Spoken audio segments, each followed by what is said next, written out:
Hey, good morning, and good morning. This is Noel Lee. Welcome to my live stream, the first one on my channel. And of course, first and foremost, happy Mother's Day to all the mothers out there and to my mom. Mom, happy Mother's Day. I love you. All right, guys. So thank you for joining my live stream. Let me check out who's in the stream at the moment. Let's see. How's everybody doing today? If you can hear me well, is my audio and video coming along okay? Let me know. Let me know in the comment section if I'm actually sounding and looking okay for you guys. All right, so I hope that my sound is coming along okay. Any comments? Hey, Arthur Larson, welcome to the stream. Thank you very much.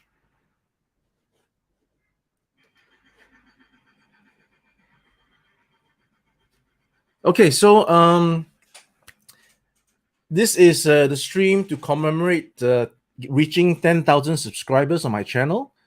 I really appreciate it. And of course, it cannot be done without all of you guys. I am very humbled, and it gives me the encouragement to go on and make more of the content that I feel is what I want to bring to you guys.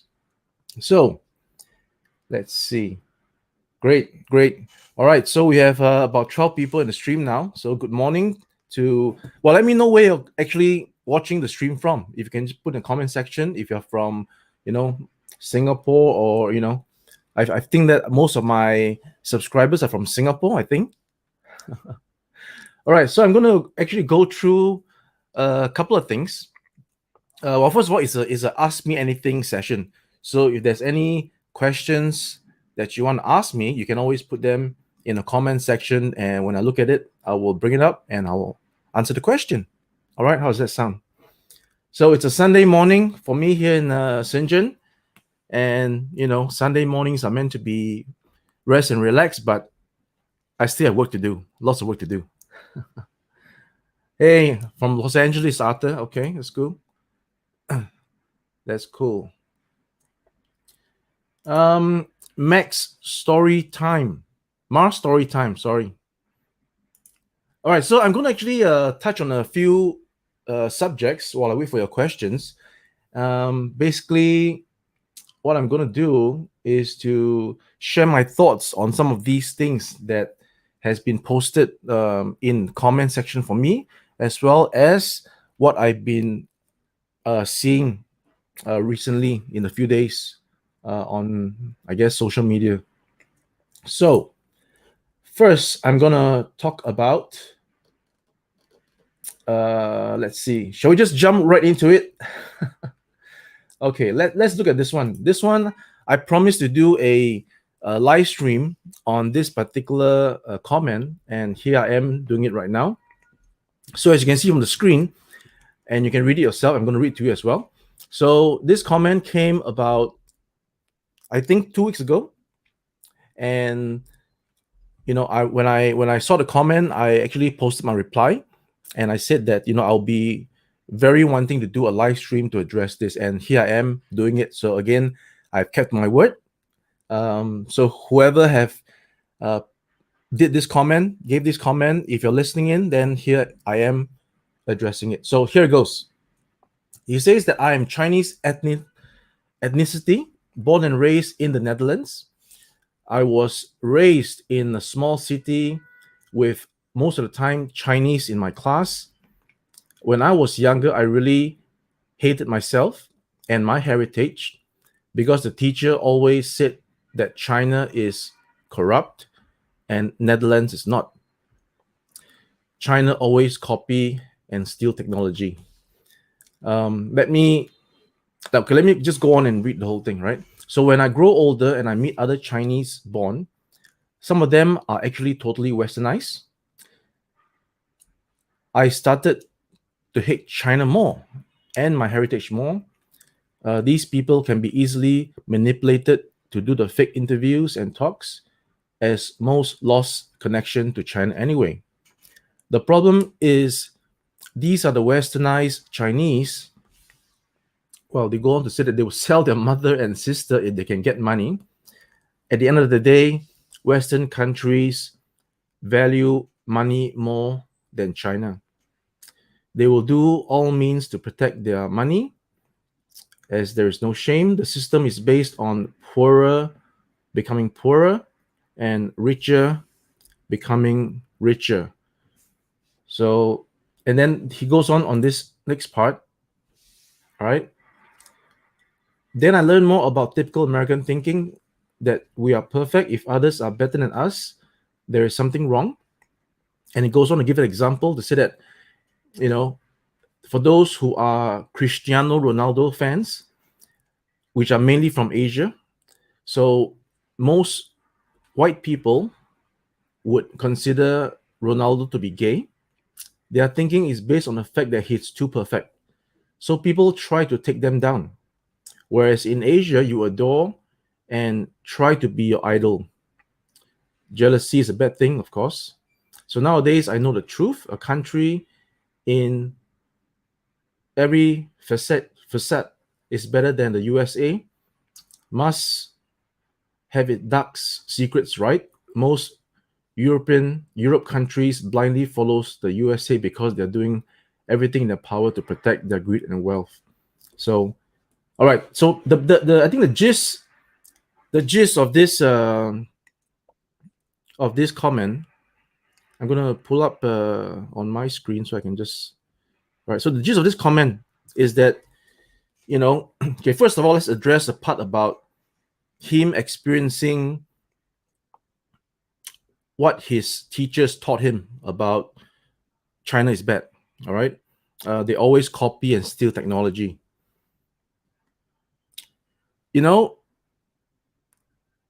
It is true. But then again, I think people copy and steal technology everywhere. If you really look at it, right?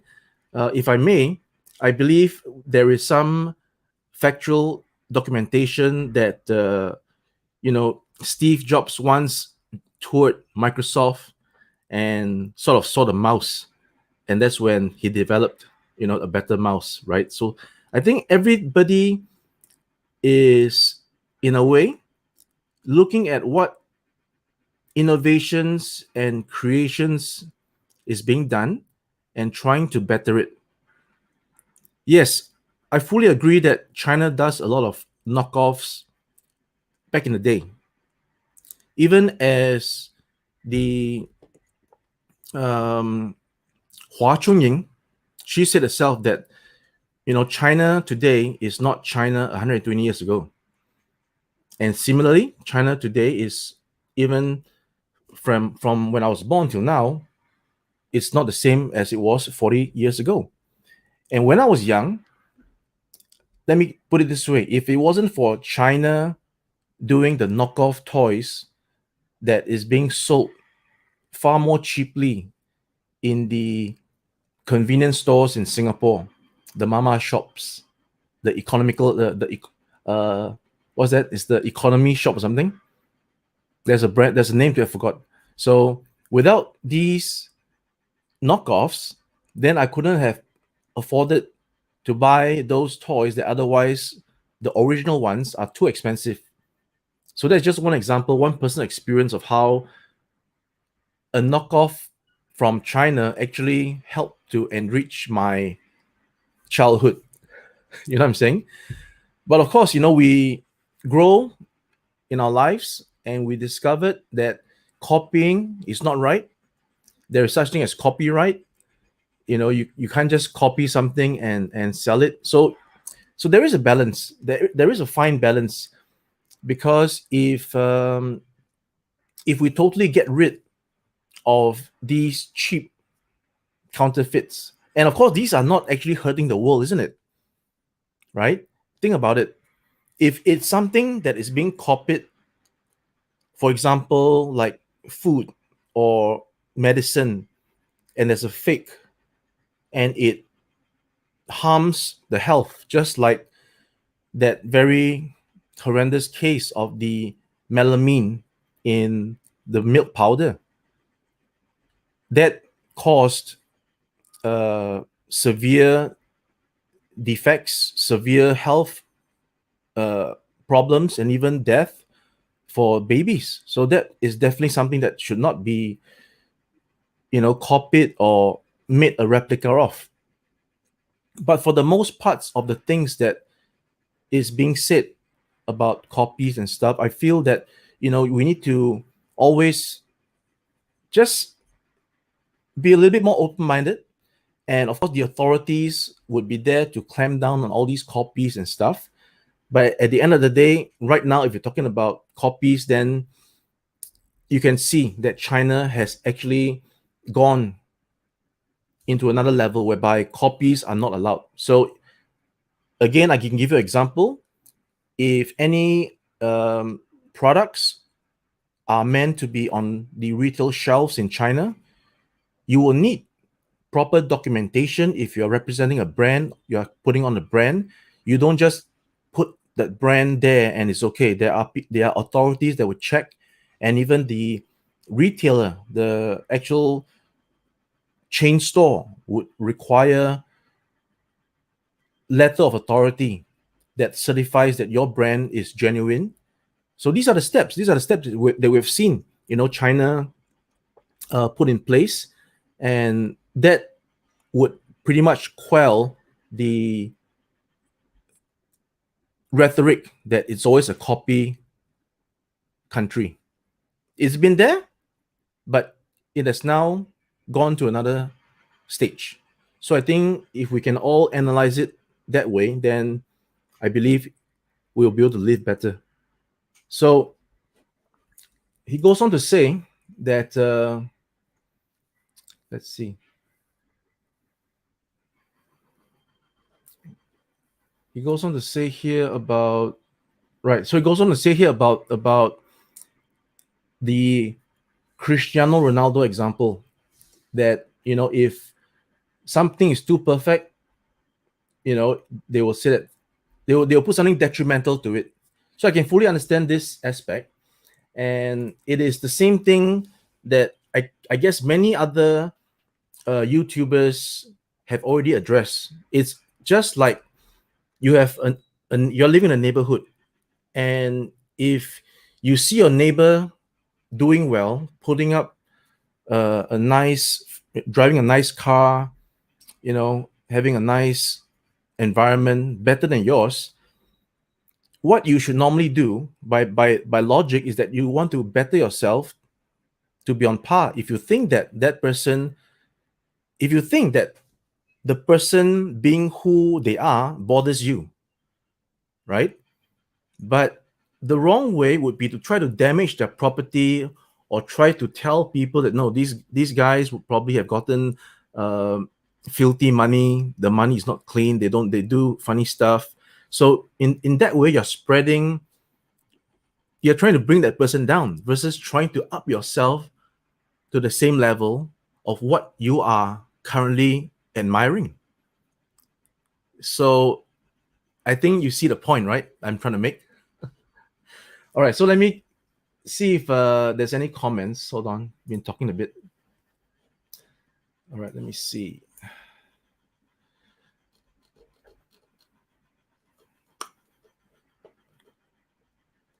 I'd like to also say hi to Nick Fang. Shenzhen is a beautiful city, and not the only beautiful city. There are many beautiful cities in the world, and Shenzhen is just one of them. That's the way we should be putting about. Journey to the East, good morning to you. Gray Fox, good morning. Thanks for joining the stream. Jeffrey Ang, you are too kind. All right. Let's see, who else is here?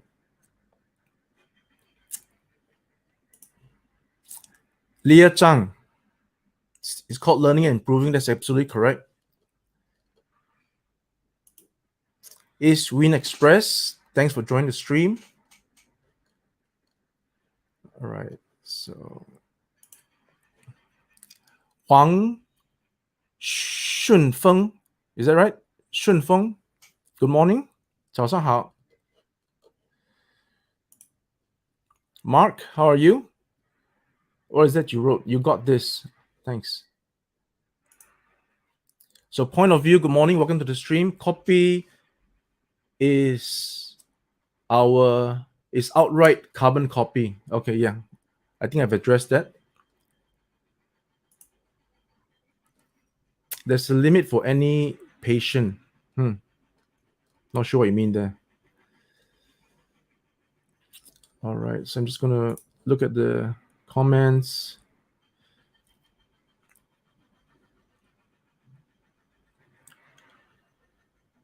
Okay.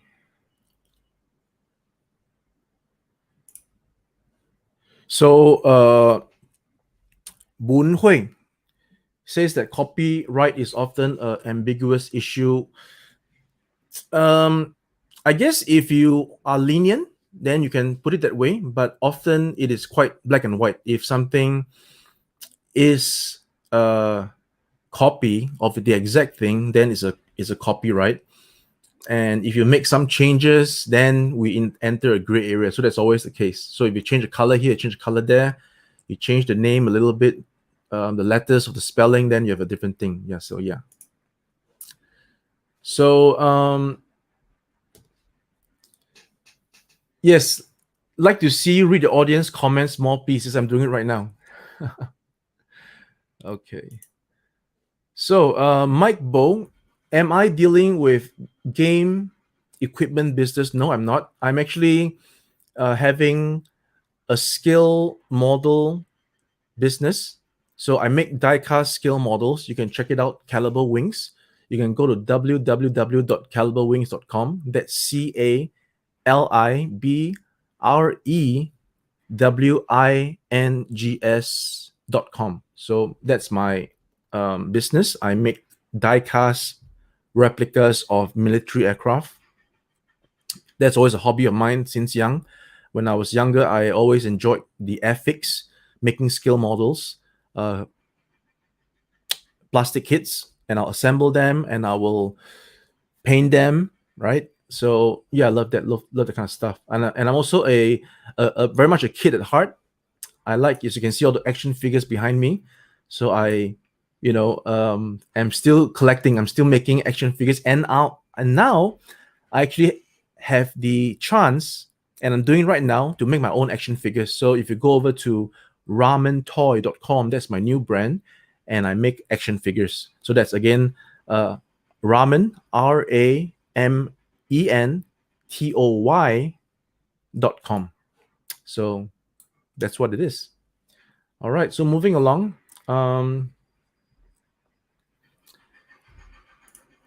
So yeah, Wang Xunfeng. Xunfeng or Xunfeng, sorry. Xun. XU is Xunfeng. Hope I got that right. Xunfeng. So again, Boon Hui talks about the question is when it crossed the line, which is drawn arbitrarily and subjectively. All right. So any plan for future videos? Yes, I definitely have plans for future videos. Again, like I said, I vlog about my experiences, my critical thinking, and I recount my life, which means I'm trying to use this channel to document and capture what I remember of when I was younger up to now. So I'll be sharing stuff about my childhood. I'll be sharing whatever I remember when I was in primary school in Singapore, in secondary school in Singapore, when I got to tertiary education in Singapore, and when I enlisted into the national service in Singapore again. And of course, when I started my first travels overseas and doing my work in the adult life, and finally coming back to doing what I love, which is all these skill models and action figures.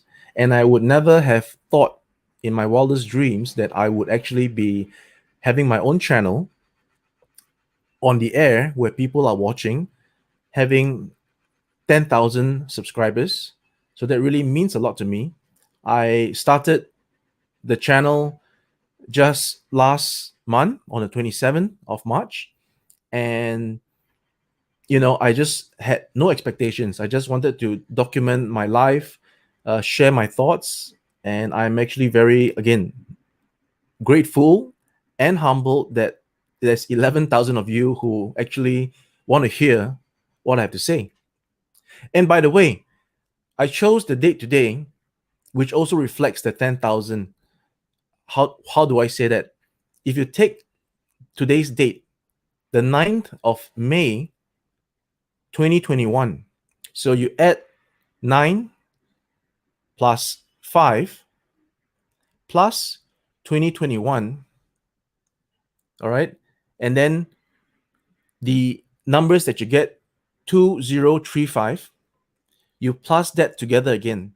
2 plus 0 plus 3 plus 5, you get 10. So 10 is 10,000. And we started the show at 10 a.m. So there's a bit of a trivia for you. All right, so moving along. Ao Yong, is that how you pronounce your name?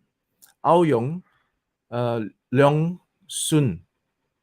So, yes, I got your 2 invites to a Google meeting, but of course I had no idea what this is about, so I did not click the link to go into the Google meeting. So if you have something that you want to share, maybe you can let me know in advance exactly what it is, because I think it's kind of weird if I were to just jump into a meeting without knowing what is the agenda or who is involved in the meeting.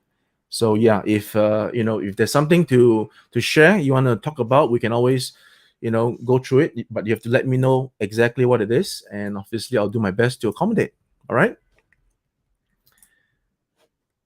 So here, any specific topics? I think I mentioned that the channel's main focus is to document my experiences. So whatever that I've experienced now in China, and of course I'll be going to many parts of China. Again, this channel has inspired me. I just wanted to do that Xinjiang trip as the crux to talk about the unjust that I feel is happening, and I guess is being shared, is evidently being shared with so many of you. But now with this encouragement, and because I also love to travel, and due to the pandemic we cannot travel now, I used to love to go to Japan and even the USA. Yeah, I have friends in the USA. I do convention trips to Nuremberg in Germany, and yeah, most of all, I love Japan. So I also go to Japan for exhibitions where I display my skill models. So I love Japan very much. I have friends and relatives there. So, but right now we can't travel. And even before the pandemic, I was actually arranging with a few Singaporean friends that, hey, we got to go to Tokyo and Osaka to do a skill model hunt. Back in the day, I was doing toy hunts in Japan. Again, all these will be documented in my videos ahead. I will also share how I got into the action figure, buy and sell thing when I was in Japan. So hopefully I'll explain that in the coming videos. So yeah, the Evangelion over there, it's actually not my product. It is a product from a friend of mine who runs a factory, and I was just doing this. I will no. I'm not actually not on VPN now, so I can't actually go to the YouTube and click a link, so I can't do it. But if you check out, if you just Google maybe EVA01 review, then you might find it. I did a review on this for my friend on my other channel, which is a collector Ace Lieber. So that's COLLECTOR, collector, and then space Ace, ACE, and space LI, Lee, and then space BER, Burr, which actually, if you put it together, is actually Caliber, which is my brand, Caliber Wings. Yeah, so a bit of another trivia for you. All right, so Bai Rong P. All right, thank you for that comment. Let's see. Lei Zhang. That's Lei Zhang. Thanks for joining the stream.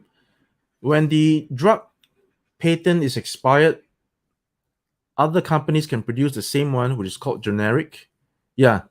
So even Lego, right? Lego, after many years, the license and sort of copyright is expired. So anybody can do Lego blocks now. So, but before that, everything is under the jurisdiction of Lego. If you do something that's blocky, it's like a Lego. They can have the right to actually sue you for it. So, but yeah, Lego stuff is now like free market.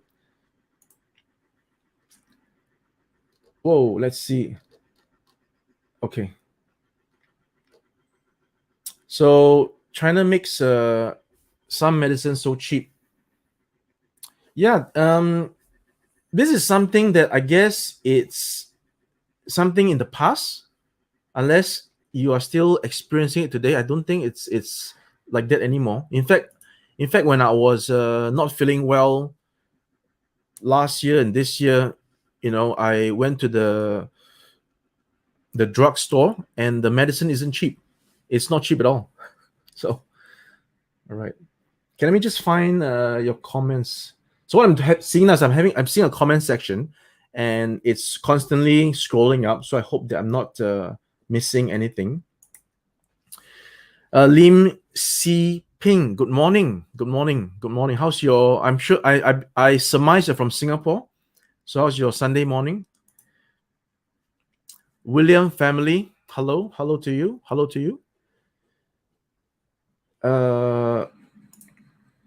Yes, that's right. We just hit 11K subs when I was actually at the is it a disco or a pub? It's a pub, yeah, like a bar last night.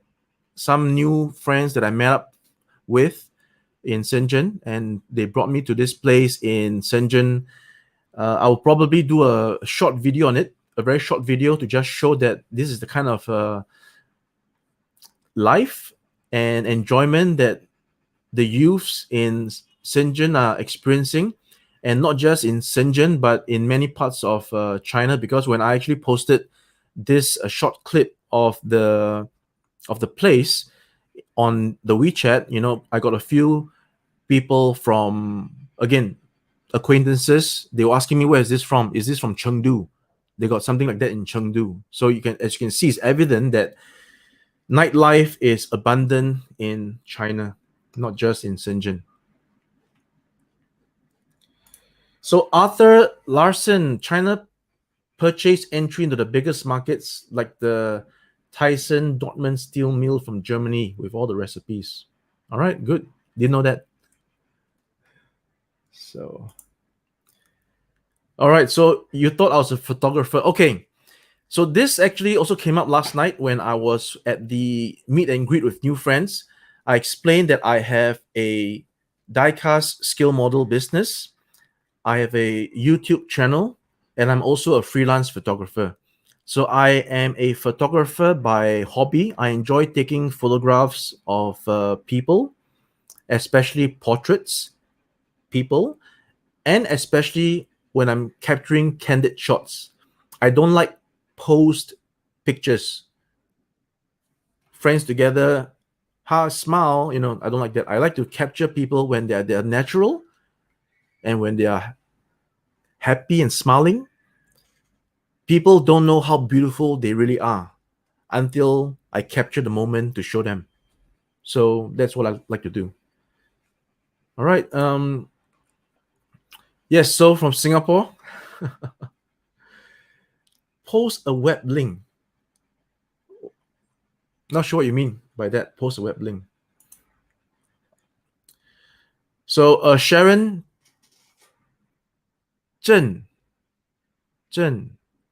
Z-H-E-N is Zhen.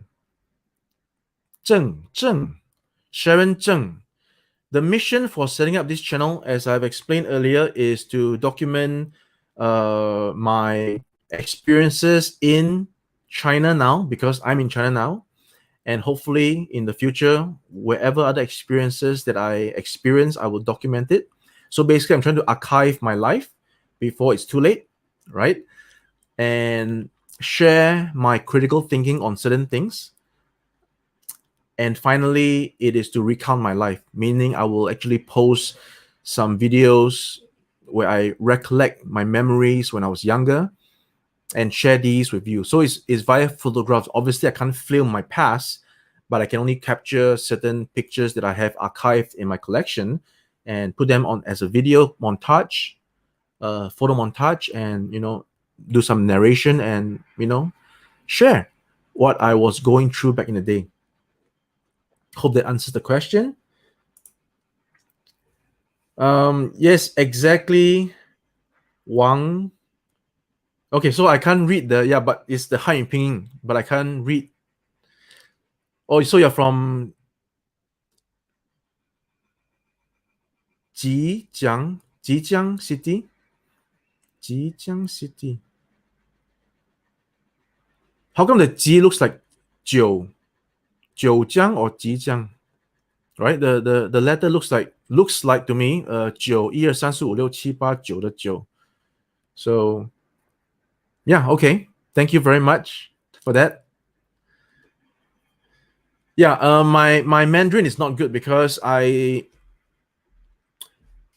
my family in Singapore spoke English at home, and both my mom and dad were previously English teachers. We spoke very little Mandarin at home. They are both Singaporeans also, both Chinese of course. And so I never had this inclination of speaking Mandarin in my environment. And that was my Achilles heel, because I did very badly in Mandarin in class. And during the GCE O levels, when my principal announced the results of how the school did, she read out all the subjects and passes. How many percentage pass? It's all 100% pass in maths, 100% pass in English, 100% pass, right? And then finally, when it came to the Chinese language, 99.99% passes. So I'm the one. Yeah. So after basically secondary 4, which is 16 years old, I stopped learning Mandarin. And I had a horrid time in my first 3 months in the junior college. And I never did go to the junior college after that, because when my results came back, it was different from the prelims. So anyway, when I was in JC, that was when I really was like, I'm not going to be able to do this. I can't do a summary writing in Mandarin. That is just beyond me. So yeah, I guess if things were different, I would have been a better student at the language, but unfortunately I'm not. So my apologies. And all I can say is that whatever that I have learned, I can still manage to converse and communicate with the people around me in China, where I am now. And yeah, that's about it. I can still communicate, but as long as I'm not in like board meetings and corporate, verbiage and trying to speak in a corporate way, then I'm good. All right. So, wow, this is gonna be something 将头业送客. So I don't really understand that. So sorry about that. Again, so Ao Yong, what I saw is all your childhood favorite 80s collection. Yeah, so I am a child of the 80s. As I've mentioned in my other video, I am 44 years old this year. So I'm born in 1977. So in the 80s was when I enjoyed my childhood. and I enjoyed things like the He-Man figures over there, the Batman figure over there. So yeah, I'm a nerd. I'm a geek. I'm a geek. So yeah, Mars story. Yeah, we've passed 10,000 already. It's currently 11,000, but it's definitely slowing down.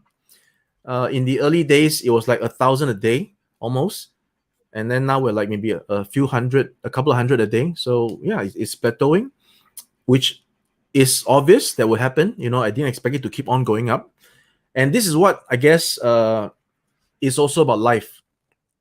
It's also about life, and this is the things that I like to talk about. I'm not too sure if you guys like to talk about it, but my friends think I'm just ranting away.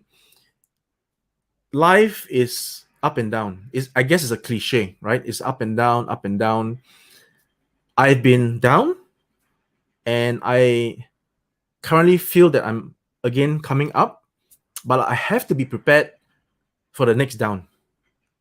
So, there's no always going up. And I like to equate my thinking with sports. No club, no team can always, and no player can always be top. There will always be a time where you start to see the decline.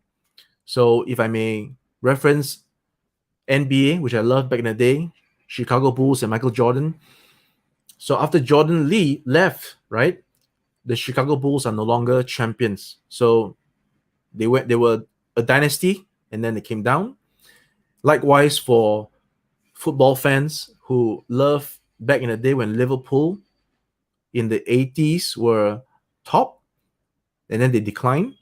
And then in the 90s, Manchester United was the top, and then they declined. So same thing, right? This is applied everywhere. We just need to open our eyes and see the application and know and be realistic about it, and not to be sour or express negativity. Like when the club is down, the fans, get angry with the players and stuff. But you can't always be winning. You can't. In life, you can't always be getting every day is beautiful and great. At your job, you can't. It's not like that, right? It's not every day that you're like, oh, this is great. Everything is fine, beautiful. It's always going to be up and down, and it's how you manage it that is the most key. And I have to say that, fortunately or unfortunately, it's all in the mind. It's all in the mind. It's how we process everything that defines us. I can tell you that I have a natural, quick, and bad temper. And when I was younger, when I was a little kid, I would always throw tantrums when I was fighting with my siblings and cousins. When I'm in school, I'm already a bit of a maverick when I was in secondary school. Not so much in primary school. In primary school, I was still a little bit, like blur and I'm not sure what's going on. But as I got into secondary school, that's when I started to feel I was being able to, let me just sidetrack. When I got my secondary school leaving testimonial, I was so surprised that my teacher wrote, right, able to have critical thinking. If I can find that back in Singapore, I will promise to take a screenshot and show you guys that I'm not lying. All right. So yeah, like I was talking about my temper. I was basically sort of like a lonesome self. I'm not really very sociable, and I guess for some reason the other classmates picked on me for some reason. I remember this one thing very clearly, was that they took my textbook. I'm not sure how they took my textbook, but they took my textbook. Maybe a good magic trick. They took it when I was not watching, and they hid the textbook behind the cabinet in the classroom. Every classroom had a cabinet where we store things. So when I couldn't find the textbook and the teacher was in class having session, but I knew that where else could it be but behind that cabinet, because where else could you, there's no other hiding place in the classroom. So I went over to the cabinet, I moved it aside. It's a metal cabinet, so it's pretty light. Moved it aside. I saw my textbook behind. I took my textbook and I threw it back to my little table. And actually, by doing that, it's actually pretty bad, isn't it? What kind of a example? What's this student is a bad student. He's throwing things around. But the teacher did not reprimand me. The teacher was asking who was the one that did this, who was the one that hid my book behind the cabinet. So that was when I also realized that she was able to see beyond the action. Of course, the action is regrettable, right? Again, in life, we do things at the spur of the moment, and we can regret it, and we can apologize for it. But by doing things in a spur of a moment, it doesn't automatically mean it defines you, right? But of course, if we do more serious things in life at the spur of the moment that cause more drastic consequences, then it's not just a slap on the wrist. We have to serve proper repercussions and consequences, right? So anyway, so getting back, it's all in the mind, and like I said, and how we process things. Oh, so again, I've not finished my ill-tempered thing. So as I grew older, my teacher told me that you cannot be like that, because even though you feel the anger and frustration, you have to remember that the people around you, not talking about the classroom, just talking about in society, the people that are around you, they don't know you. They will only see what you have just done. And if what you have just done is not something that is being taught that is good, the good values, then the people will automatically pass a judgment that this guy is, versus if you don't do anything, then you don't catch the attention of all these people and you still remain status quo. So with that in mind, I definitely went along to try to curb my temper. And I always like to say that if I become the Hulk, is what I would most regret. But fortunately, when I'm angry, I just do things that is around. I don't hurt anybody, so that's what you can be assured of. So that's my little rant on temper. And I guess in the mind, I was about to say, in the mind is how we process things, right? The way we process things, the way we have that critical thinking, the way we can try to analyze. They always teach us in essays to read between the lines. It's a skill, isn't it?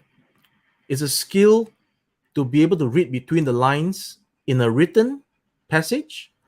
It's a skill to be able to read between the lines when you're conversing with somebody face to face, in a negotiation, in a whatever. So how you process that conversation is all up to you. Either you make that right call or that wrong call. It's all up here.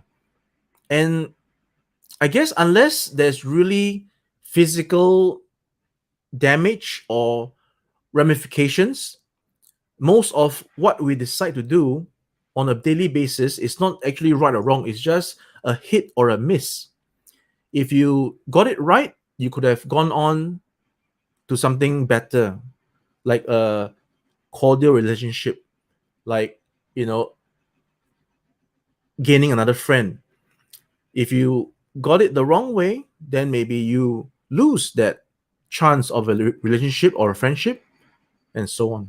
So yeah, that's enough ranting on that subject. But that goes to show you the stuff that I like to talk about. And if I can just document, I just find a topic that I can analyze and share with you guys, then that would be my goal. That would have been goal achieved. So moving ahead, oh, Jiang. Okay, great. All right. So yeah. So I was wondering, why does the Jiu looks like? Yeah. Okay. Great. Ibrahim, welcome to the stream. Thanks for joining. We got 65 people in the stream. I really appreciate 65 of you on this. We're like 46 minutes in. I really hope that your afternoon, evening, or morning, wherever you are, is well spent. And we will keep going to go through all these things. So I can't pronounce that name. Itan KK, thank you very much. And let's see. I know you. Hi to you. Oh, thank you for that super chat. So Xunfeng is the first person to do a super chat. Thank you so much. I'm going to do this screenshot. Hold on a minute. I'm going to do this screenshot. So let's see. All right, great. Okay, let's do a screenshot to capture the moment. Thank you very much. Hope to see live streaming more in the future. You think this is good? You guys like live streaming? Because when I was doing my video, I'm actually quite surprised, and I appreciate it very much when people realize that I was composing something artistic. I chose the background music very carefully to match the mood, and I try to string things up in a coherent story. So yeah, I spent a lot of time with a video. So what happened is, I always believe that, I mean, we all watch a lot of social media these days, and we watch a lot of those, I guess, the TikTok, Douyin.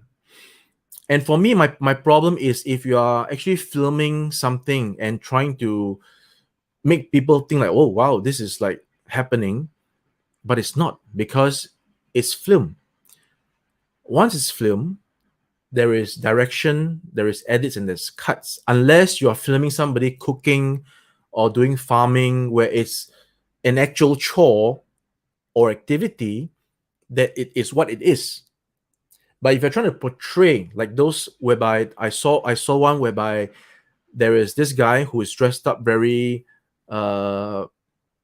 ordinarily, right?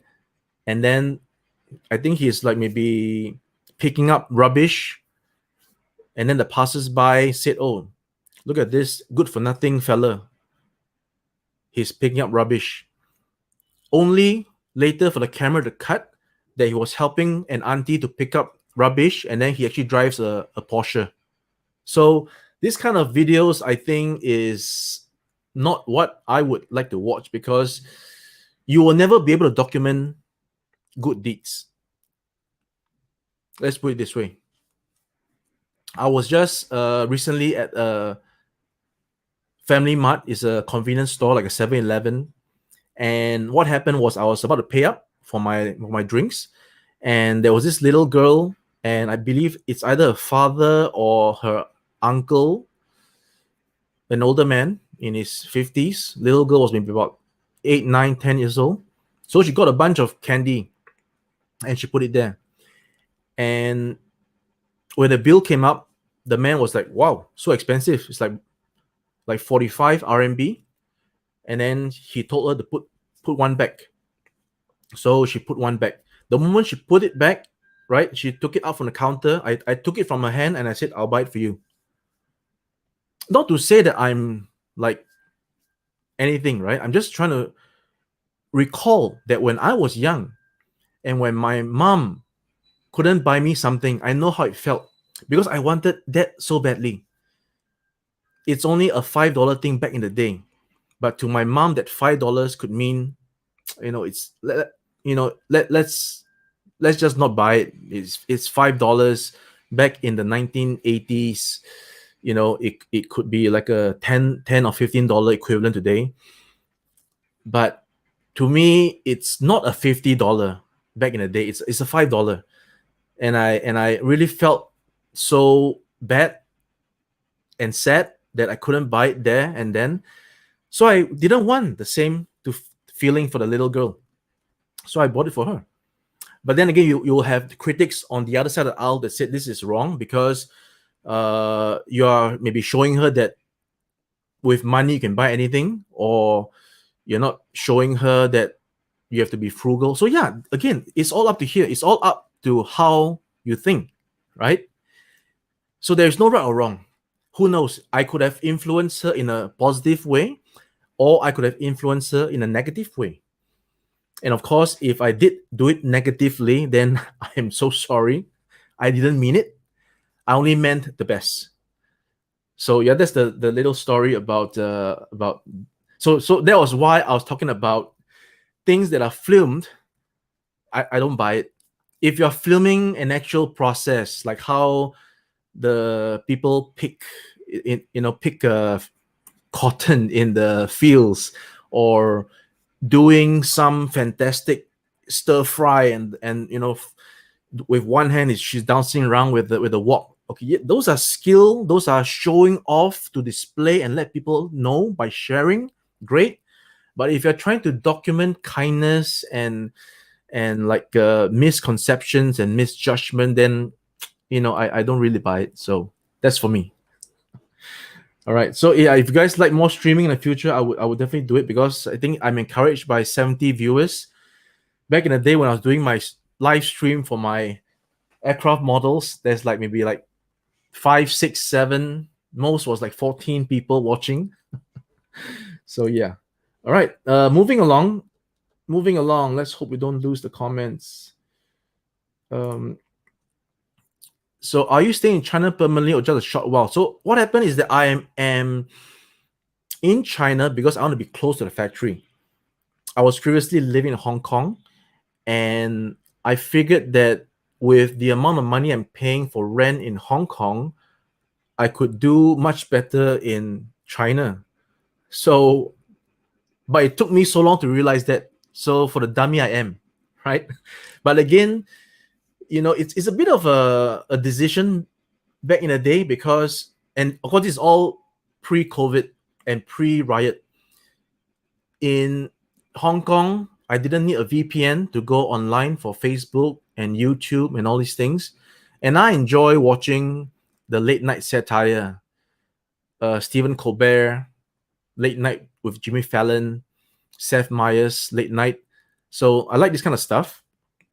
And those were available on YouTube. So I definitely enjoyed that kind of autonomy in Hong Kong, where you came down and around you were a more westernized environment.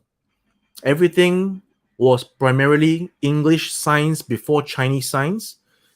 And that felt more home in Singapore than in China now, where when you go down, everything is Chinese sign, no English, only English in the malls, and as and when they change renovation, they might add some English if it's applicable. But majority, but you know what I'm saying? The feeling.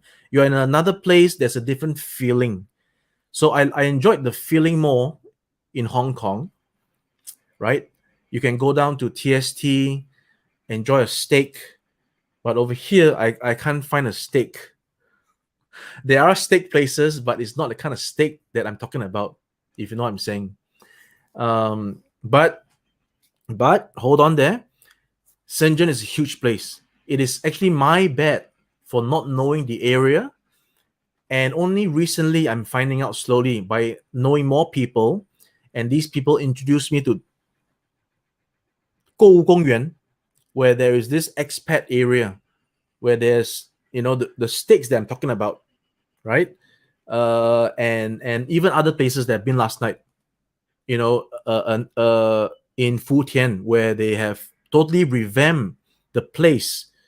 It was unrecognizable than when I was there back in 2008. When I was there, I remember very clearly, my friend from Singapore, he came to Hong Kong, and I brought him across the border, Luo Ma Zhou.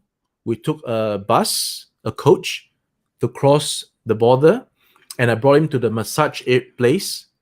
So yeah, it's the spa, right? So from that time till now, I've not visited that place. Only last night, and I found that they have totally revamped it. Singaporeans would know how Clarke Quay was revamped into what it is today. So I'm talking about that kind of well, maybe not that level, take it down 2 notches, but you can see the difference right now. And I have video for that. Actually, I'll do a video of that short montage where I visited back in this place and how it has changed. So yeah, so back to the question. So I'm living in China. I guess nothing is permanent for me. Never say permanent. Always know that you are here now, but there's always a chance of a change in the future, right? I like to believe that we should not be in a comfort zone, because when we're in a comfort zone, that's when we have a high chance to remain static. And static is never good for human beings who should be constantly absorbing and learning. So that's my also my little rant there. So yeah, and in addition, I was crossing the border from Hong Kong to China to the factory and back and back and back. So it's using up a lot of I guess the stamps on my passport. So I'm still a foreigner, right, in China, and I need to renew my visa every 3 months. Singaporeans have a 15-day visa-free stay in China as compared to Malaysians, because again, I had another Malaysian friend come to Hong Kong and I wanted to bring him again to Shenzhen, and he couldn't get his visa done. So yeah, so Malaysians don't have that perk of visa-free 15 days into China. So yeah, like I said, I consider myself very, very lucky to be Singaporean, and I would hope that all Singaporeans are feeling very fortunate, privileged and lucky to be Singaporeans. Have I ever thought of joining Bilibili? Okay, so again, because I tried to join Bilibili, and the amount of verbiage there is, I can't comprehend, right? Even I go to YouTube, I need to know where to key in the description, need to upload the thumbnail, need to reply to comments, need to see the analytics. Imagine all that is in Mandarin.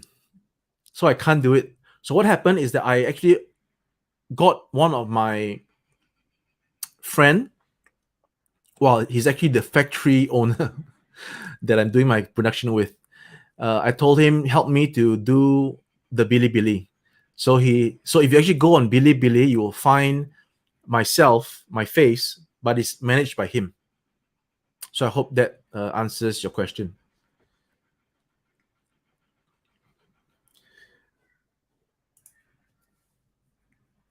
Nice happy face. 小杨，胡小杨，你是哪里的？ All right. Okay, so I am not on VPN now because the software that I'm using, StreamYard, does not require a VPN, which is the reason why I'm using this streaming service. Any other streaming service would still require a VPN. So that answers your question. Yes, so I live stream without VPN. Oops, did I? Oh no, hold on. Oh, that's slow. Okay.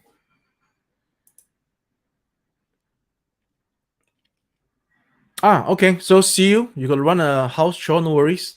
I appreciate you coming to the stream. Thank you very much. Roy Jin. Hi, Roy. Keep it up. Yes, I will keep it up. Thanks to the 82 people who are watching now. I'm very grateful. Thank you very much. This is the most I've actually ever had on a live stream. So maybe we can get more people still. Thank you very much. Thank you guys for actually listening to my rant. I'm just an ordinary guy. You know, any of you can be me. Any of you can be me, and you know, I'm just very humbled and honored to be in this position. Thank you very much. Ao Yong, yes. Have you seen a factory? No. So yeah, so factory, we don't use 3D printing machine to make the actual toy model. We use a 3D printing machine to make a prototype. It's a one-off. The 3D printing is meant for us to see exactly what it is versus on the computer where we can't actually go. Yes, we can turn the model around in the computer, but you know, you need something physical to actually verify if there's any problems, right?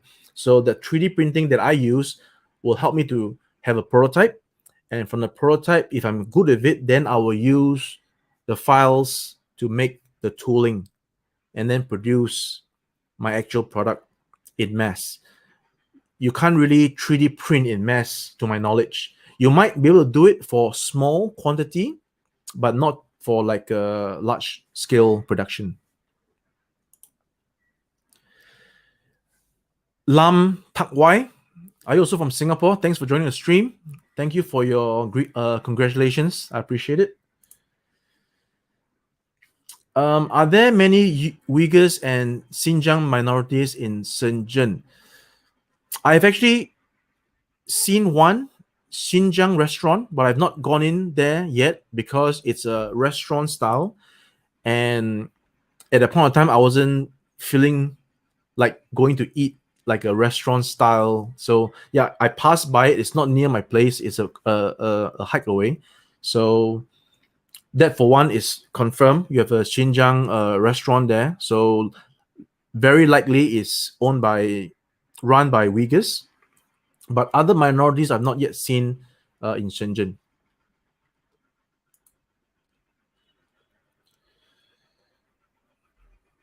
A chaos caused by them in Dongguan. What does that mean? East Wind Express. Funny that your name is actually Express. So my channel is growing, is fastest growing because you are Express as well. No, but actually it's tapering down. You can see that it's tapering down, all right? But like I said, I you see the thing about subscriber count, you got to relate it. I will relate it with I guess the rewards for doing the work. There is a quote.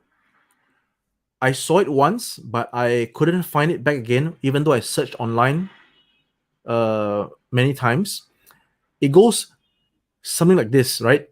True contentment is derived from something about the results rather than the monetary rewards that would otherwise automatically come with it. So what he's trying to say is that if you do something well and your main goal is to do it well versus looking at the money side of it, then the money side of it will automatically come, right? Will be automatic. Just like the subscriber count. If what I'm doing is because I really want to do it, then the subscribers will come. But if what I'm doing is meant to get more subscribers, that is not what I do. So let me give it to you this way. My highest grossing video right now is my rant about I was brainwashed. I actually had double and triple thoughts about posting that video because my videos before that was about travel. it's a bit of a travel thing, right? I document my travel to Xinjiang. I document the people in China, in Xinjiang. So the audience who have seen these videos, why would they suddenly want to see a video of a guy renting, right? But I knew that this is what I want to do, which is to document my experiences, my critical thinking, and recount my life. So that particular part of me being brainwashed was my critical thinking. It's something that I wanted to share for quite some time, and I finally had a chance to share it.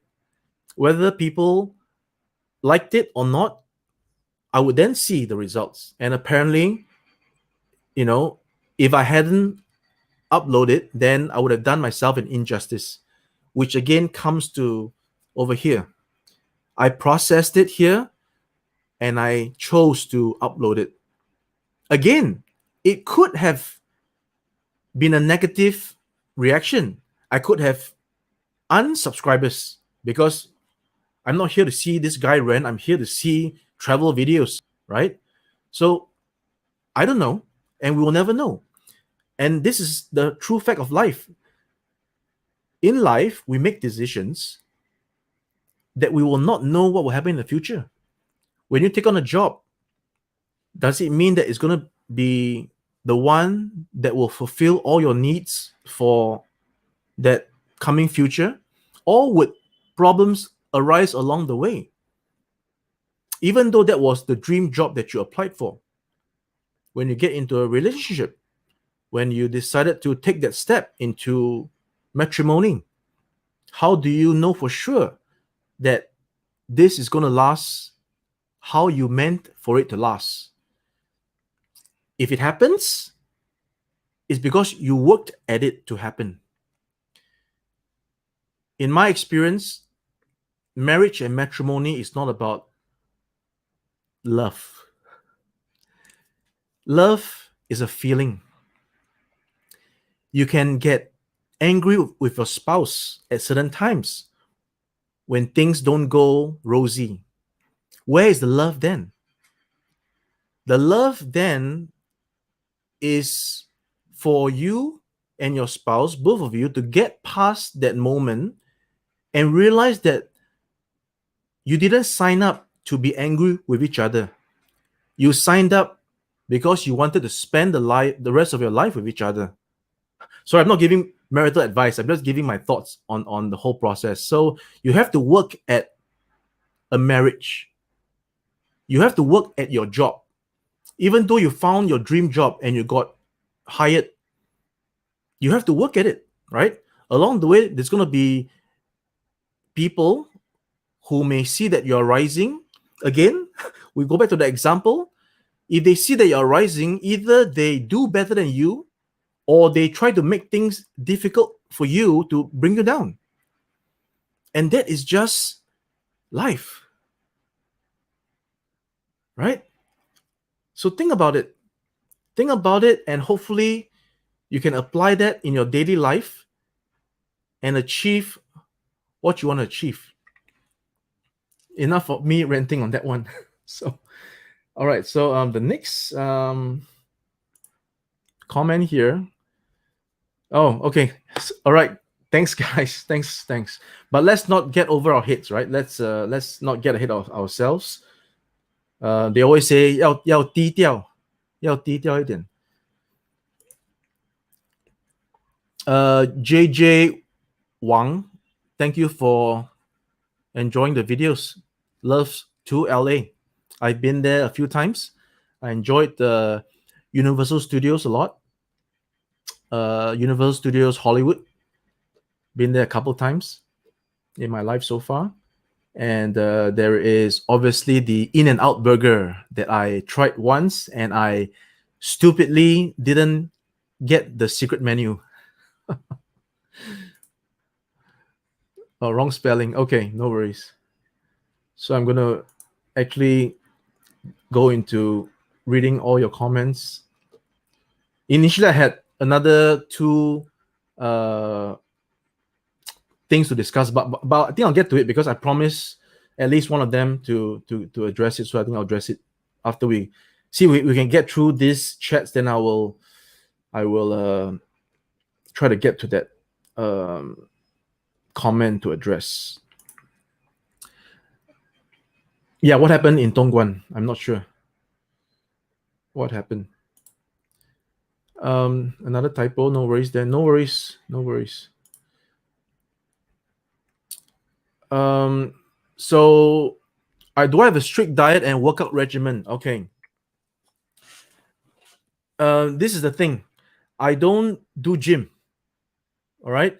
And what happened is that when I was in Hong Kong, after uprooting from Singapore to Hong Kong, I've never actually weighed myself at all. Even when I was younger, I only weighed myself when I was 90 kilograms. I got to 90 kilograms, and thankfully one day, my friend from Singapore, Kenneth, he came for the Hong Kong Marathon, and he encouraged me to do a half marathon, which is what I did.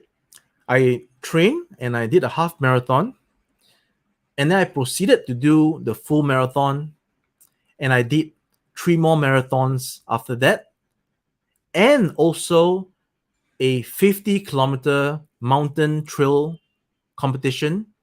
And finally, I took 28 hours to finish a 100-kilometer mountain trail event in Hong Kong. And when I did all this, I was down to 77 kilograms. I never quite hit the 75 that I wanted, but 77 was my lightest in adult life that I documented.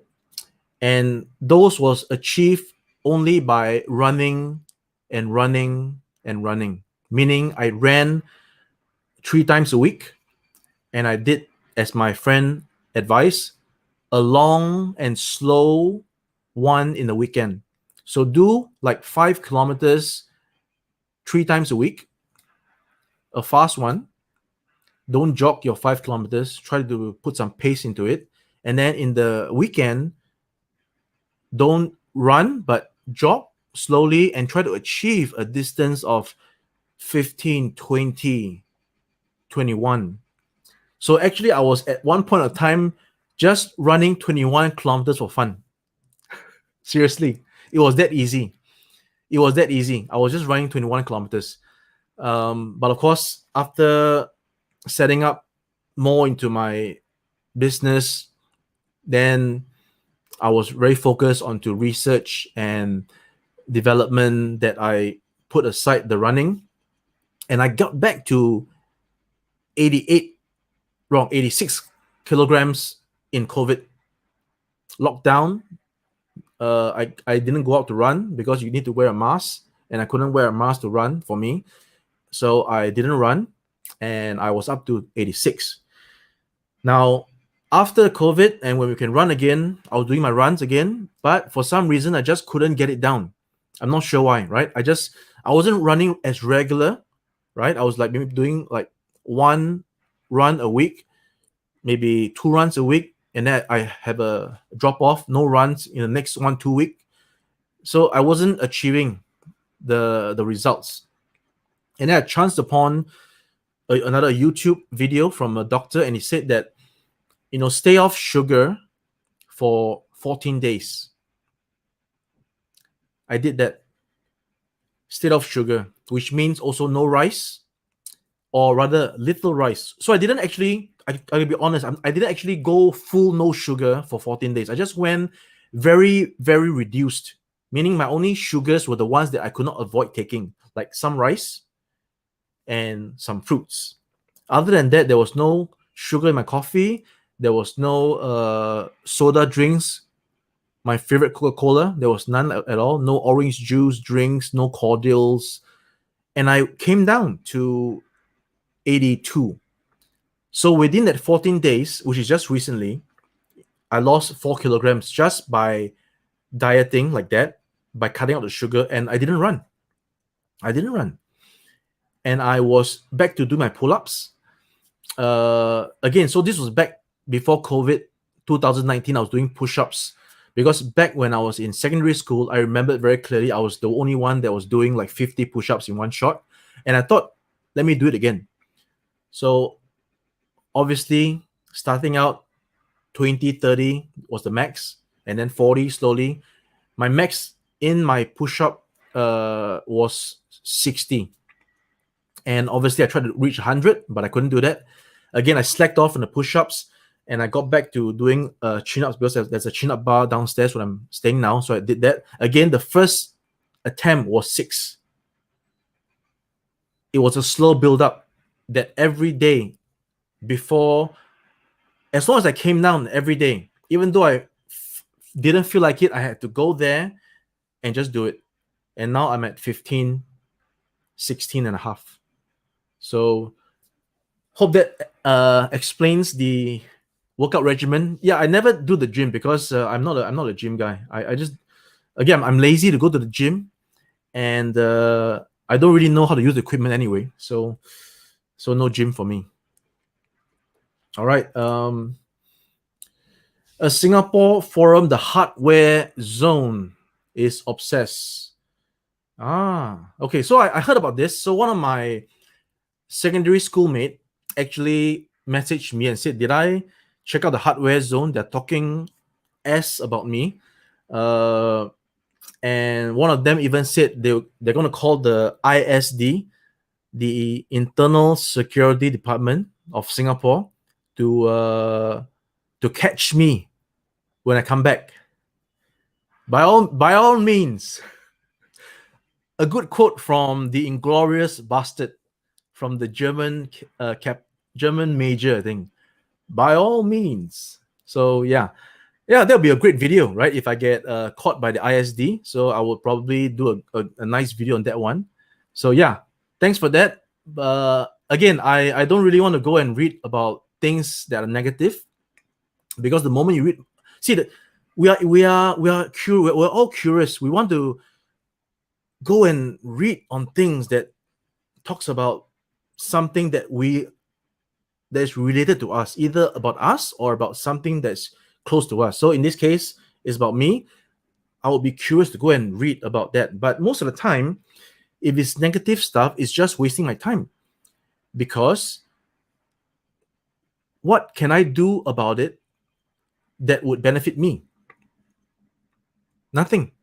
If I go in and start to engage in the discussion, I will be covered in the same dirt, right? And I'm just wasting time that is so valuable, that should be spent and must be spent doing more important things in life. And I urge that to all of you, because time is precious. Somebody, a relative, told me that when he goes out to work, he would always, every day would kiss his wife, because he told me that he doesn't know what's going to happen, right? He's not being morbid or anything. He's just saying that, yeah, it's true. We don't know what's going to happen. And we are all very thankful. We should all be very thankful, and we are thankful that we go out and come back every day. That's why in China, there's this 出入平安. And that's all you want, right? You just want,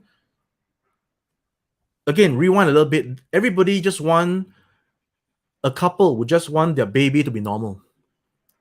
Before they want their child to achieve the grades in music, in academics, want to be a doctor, be a lawyer. Think about it. When the child came out, all they wanted was to be normal. The simple things. But after it became normal, then we took it for granted. Then, now it's I'm not saying everybody's doing it, but those that might be doing this without really having the thinking, I remember in my national service, I will always remember, this is basic military service, the first 3 months when we shaved our head all the way. Not that I have lots of hair now. My platoon commander, he said this: never ever forget that you were once a recruit. Because I went on to be an officer, and I kept that statement in my mind, because when I'm now training the recruits and training the trainees, I have to know that I was once like them. So don't try anything that I wouldn't want my superior to do onto me. You know what I'm saying? So same thing. I mean, where did we? Okay, we sidetracked from the hardware zone. So yeah. So don't waste your time with negativity. The world has enough of it. Let's in fact, everything that we talk about these days are all the negatives first. Nobody talks about positive. Like I said, you can't film kindness. You can't film the acts of kindness and love. Nobody can film it, because when it happens, there's no camera there. No, there's none. You can only find it when people do real documentaries, and it's not even like, oh, do this and do that, try to show the care. No, they capture that moment candidly. And there's a Japanese director in China now that does these things beautifully. I don't have his channel name on hand right now, but you just Google Japanese vlogger, Japanese YouTuber in China, you'll probably find him. He's a curly head. He has nice curly hair, no glasses, Japanese director. He has done great videos on Wuhan, and most recently one on the poorest region in China. Go check it out. That's the way you can actually capture real emotions without being pretentious. So moving along. Go Kok Hui, I guess another Singaporean. Understood your situation. I same here, my kids. Kudos to you to stick out a career in China with your difficulties in Putonghua. I guess everything happens for a reason. I didn't actually plan for it. I just followed my passion, and my passion led me to China. If I wasn't doing this, most probably I would not be in China, because China is the only place I could go to get my models done. So I actually didn't plan, oh, let's go to China to do it. No, I just did what I had to do. And by doing that, I had to find my way, and I found it in China. So I hope that. Thank you very much, Kok Hui. Hex a six. Yeah, hex is 6. So, all right. Yes. Yeah. Majority of Singaporeans can speak Mandarin well. I'm just the exception. So, JJ Wang, did I feel unsafe in Xinjiang? I think I should have already explained that in my videos. Totally safe. Not at any point of time did I feel I was threatened. When the policemen were checking my passports thoroughly, I can only feel anxiety, but not fear. Anxiety, why? Anxiety because I was afraid. No, so afraid is fear. No, I'm just concerned. I'm just concerned that they might misunderstand or mistake me as one of those fake reporters, or sent by the reporters to try to dig up dirt on Xinjiang, right? But actually, it's not the case. They were actually just worried about the COVID situation. They were just doing all the checks to make sure that this guy, this Singaporean dude, is not carrying COVID from somewhere that he came from COVID. So that was the only thing. So absolutely no fear at all. It's just anxiety and some concerns for what I just explained. So again, I feel a little bit, I definitely feel silly and ignorant that before all this happened, I have no idea about Xinjiang. And I can admit that my geography is actually very bad. I have a very bad comprehension of geography. and hence, and in the first place, we're not taught about the various provinces in China in our education in Singapore, right? Why should we? It's all independent learning, and I, for one, did not actually go into learning where are the different provinces in China and stuff like that. I'm not really a big history buff, and geography is not my strong subjects. So I didn't know about Xinjiang. I've only heard about Tibet, and I've only heard about Mount Everest in Nepal, right? So other than that, I don't know what was in Xinjiang. But everything happens for a reason, and I also have documentary proof. I think maybe I will just do a short video to say this is for my live stream proof that I did this. So prior to my Xinjiang trip, I was in another factory, visiting another factory just for visiting sake, because my friend, as I was doing my other figures project, was at a different factory, and during lunch he brought me to another of his friend's factory, and in that boss's office was a huge map of China, and smack right there was Xinjiang, huge. And he was telling me that, oh, you got to go here and there. If you go here and there, it's even more beautiful than the most beautiful places that you'll see in Europe. He said that. So that's when I really whoa, wow. And I just did some simple Googling. Oh, yeah, indeed. You have all these mountains and oasis and the scenery.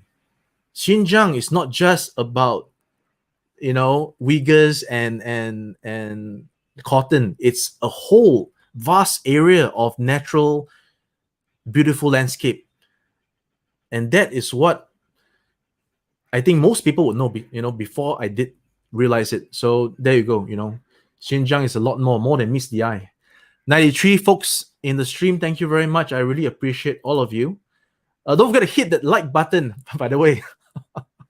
Hit the like button on the live stream so that you'll get the algorithm going, and YouTube will recommend this to more people. Well, we're going into 1 hour 30 minutes. I didn't really expect that. I thought I would just come in and just do a quick 10,000 subscribers, bit of a little chat. But since we have an engagement going on, we'll carry on, right? So, was Singapore trying to get rid of Chinese influence? Was Singapore trying to get rid of Chinese influence, Chinese culture in the past? I don't think so, no. Singapore is a multiracial society, and what happened is every race would have to learn their mother tongue. So we didn't have a situation whereby, let's say in the States or in Australia or any other place, whereby Chinese people, Asian, right? Yeah, I'm a bit sometimes I'm confused about using the word Asian versus just go and say Chinese, because it's Chinese, right? So I got, for example, Chinese friends in the States, and they can't speak Mandarin because they didn't learn it, but they are Chinese.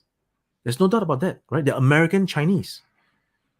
So in Singapore, it could have been like that as well if our education system did not incorporate the fact that each race have to learn their mother tongue.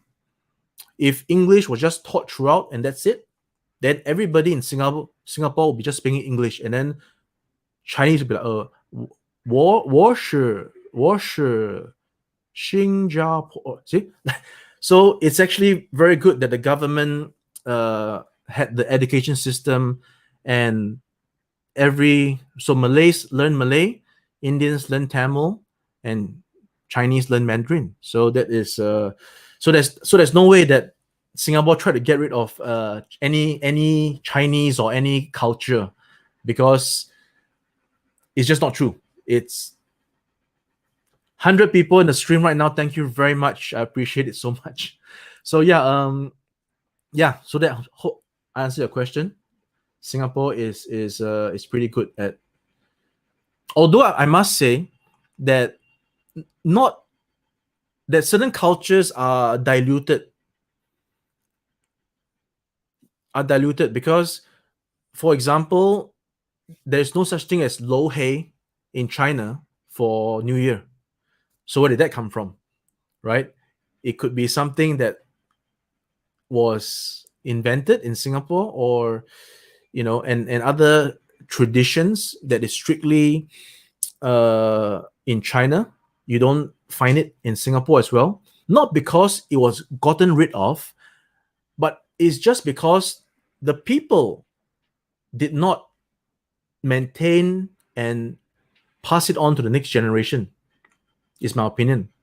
Because, for example, in Singapore, Chinese New Year for us is just like 2 days, 3 days, right? But when I found out that Chinese New Year in China was like, what, half a month? It's like, what? So yes, we it's not totally a one-to-one brought over. I guess that's what I have to say. All right, so moving along. Wow, it's a famous Chinese poetry. All kids learn at school. Okay, great. Nice to know. SG is always trying to survive. US has been trying to exert a lot of influence in SG, even when LKY was around. Yes, correct. That is correct. Okay, so I guess you guys are talking among yourselves there. Okay, let's see what other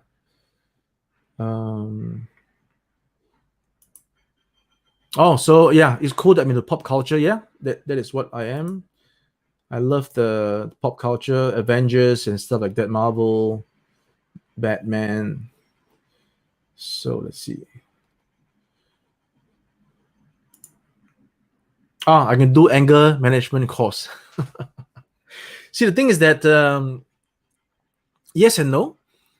I'm not to the stage whereby I'm having to go to a course such like if I enjoy drinking beer, but I'm not to a stage whereby I need to go and have a session that to keep me sober.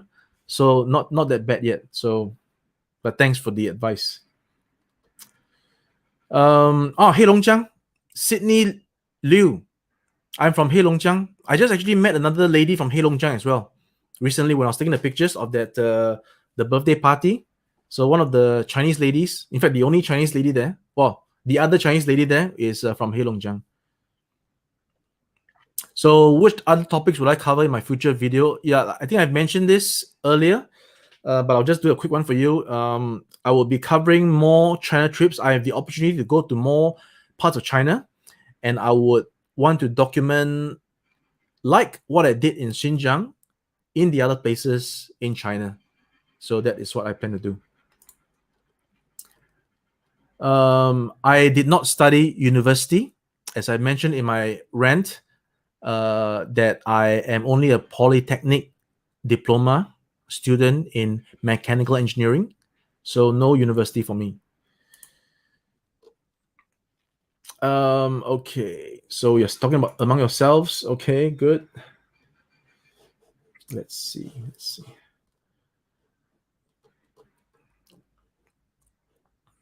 Santan, thanks for joining the stream. I think I got to your comment pretty late, but yeah, thanks for joining the stream. Thank you so much. Let's see. Trying to get to your.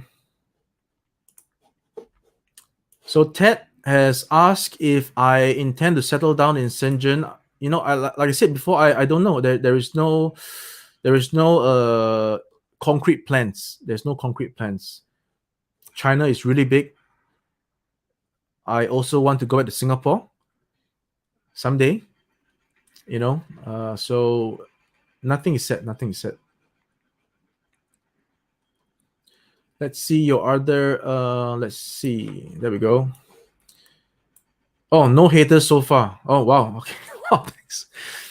I think I'm fortunate. I am fortunate that the majority of the comments that came in to all my videos didn't have as much hate as other people. I guess there were obviously one or two people that expressed indifference, but that's okay. So, am I married? I'd like to keep that a personal thing. Hope you can appreciate that. Thanks for the thumbs up, Michael Tan. Let's see. Lam Tak Wai, you said that what? That is why a situation is always divided into doer, receiver, and reviewer and viewer. Each have their own perspective and thought process. Doer, receiver, and viewer. I see what you mean. Fair comment. Let's see. Arthur Larson, you want to do a live stream walk around in Shenzhen sometime soon? See, the thing is that I don't want to be maybe a copycat. People are doing it unless there's a specific reason to do it. Then I don't think I would just want to do a walk around just for the sake of doing it. You know what I'm saying? I would like to do it if there is something really I need to show you guys.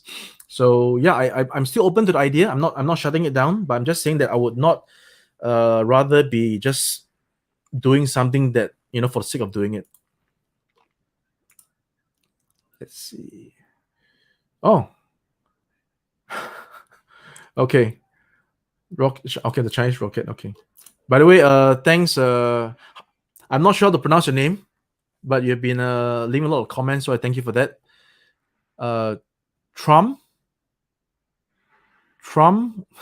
I don't know. I can't pronounce that. So sorry. Let's see. So Joe Chia, right? Cheer. I got a teacher, Cheer, Mr. Cheer before. I think he taught us physics. It's okay. So seeking truth and transparency is critical. If people can learn to have an independent, non-biased view on the political Cold War. Yeah, we all want peace. But as the way the world is, you can never get peace because we're all different. And that is the sense of balance. Look at those sci-fi movies whereby they have that futuristic world where everybody is like of the same mindset. There's no wars. It's all good, but it becomes robotic, isn't it? It becomes robotic. If we are all the same and we share the exact same views, even if it's a positive view and it's same, then we have no reason to debate one another because it's the same. You agree with me. Finish. You agree with me. Okay, good. All right. So the fact that there is this opposite is when we can, again, boggle the mind and come up with what the mind, what the only the mind can come up with, which is rational thinking, rational analysis, logical debate, to try to quell the opposite, which is false, intangible, unreal.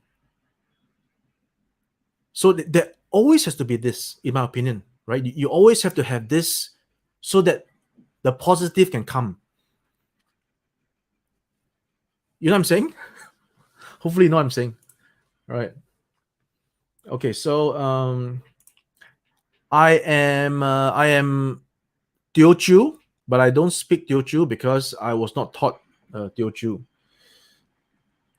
Yeah, so that is, yeah, I'm not a Hokkien Peng. So in that sense, I wish I was, because it seems that Hokkien is more widely used in Singapore than Teochew actually. And all the while I thought that the Hokkien was Teochew back in the day. So that's my bad. But yeah, Hokkien reigns over Teochew in Singapore, in my opinion. All right. Did I experience the riots in Hong Kong? Yes, I did experience the aftermath. but I wasn't there and then when the riots took place. And why should I? Why should I? Why am I putting myself in harm's way? Again, this was the message that was supposed to be with all the people who brought their children to these locations where impending unrest would take place at any moment. And that is wrong. Don't add fire, don't add fuel to the fire. Even though if it's not fuel, right? It's not actual fuel. But once you are there, you're a piece of paper or you're a piece of wood, something else, you're a component that if you caught the fire, you will also ignite. See?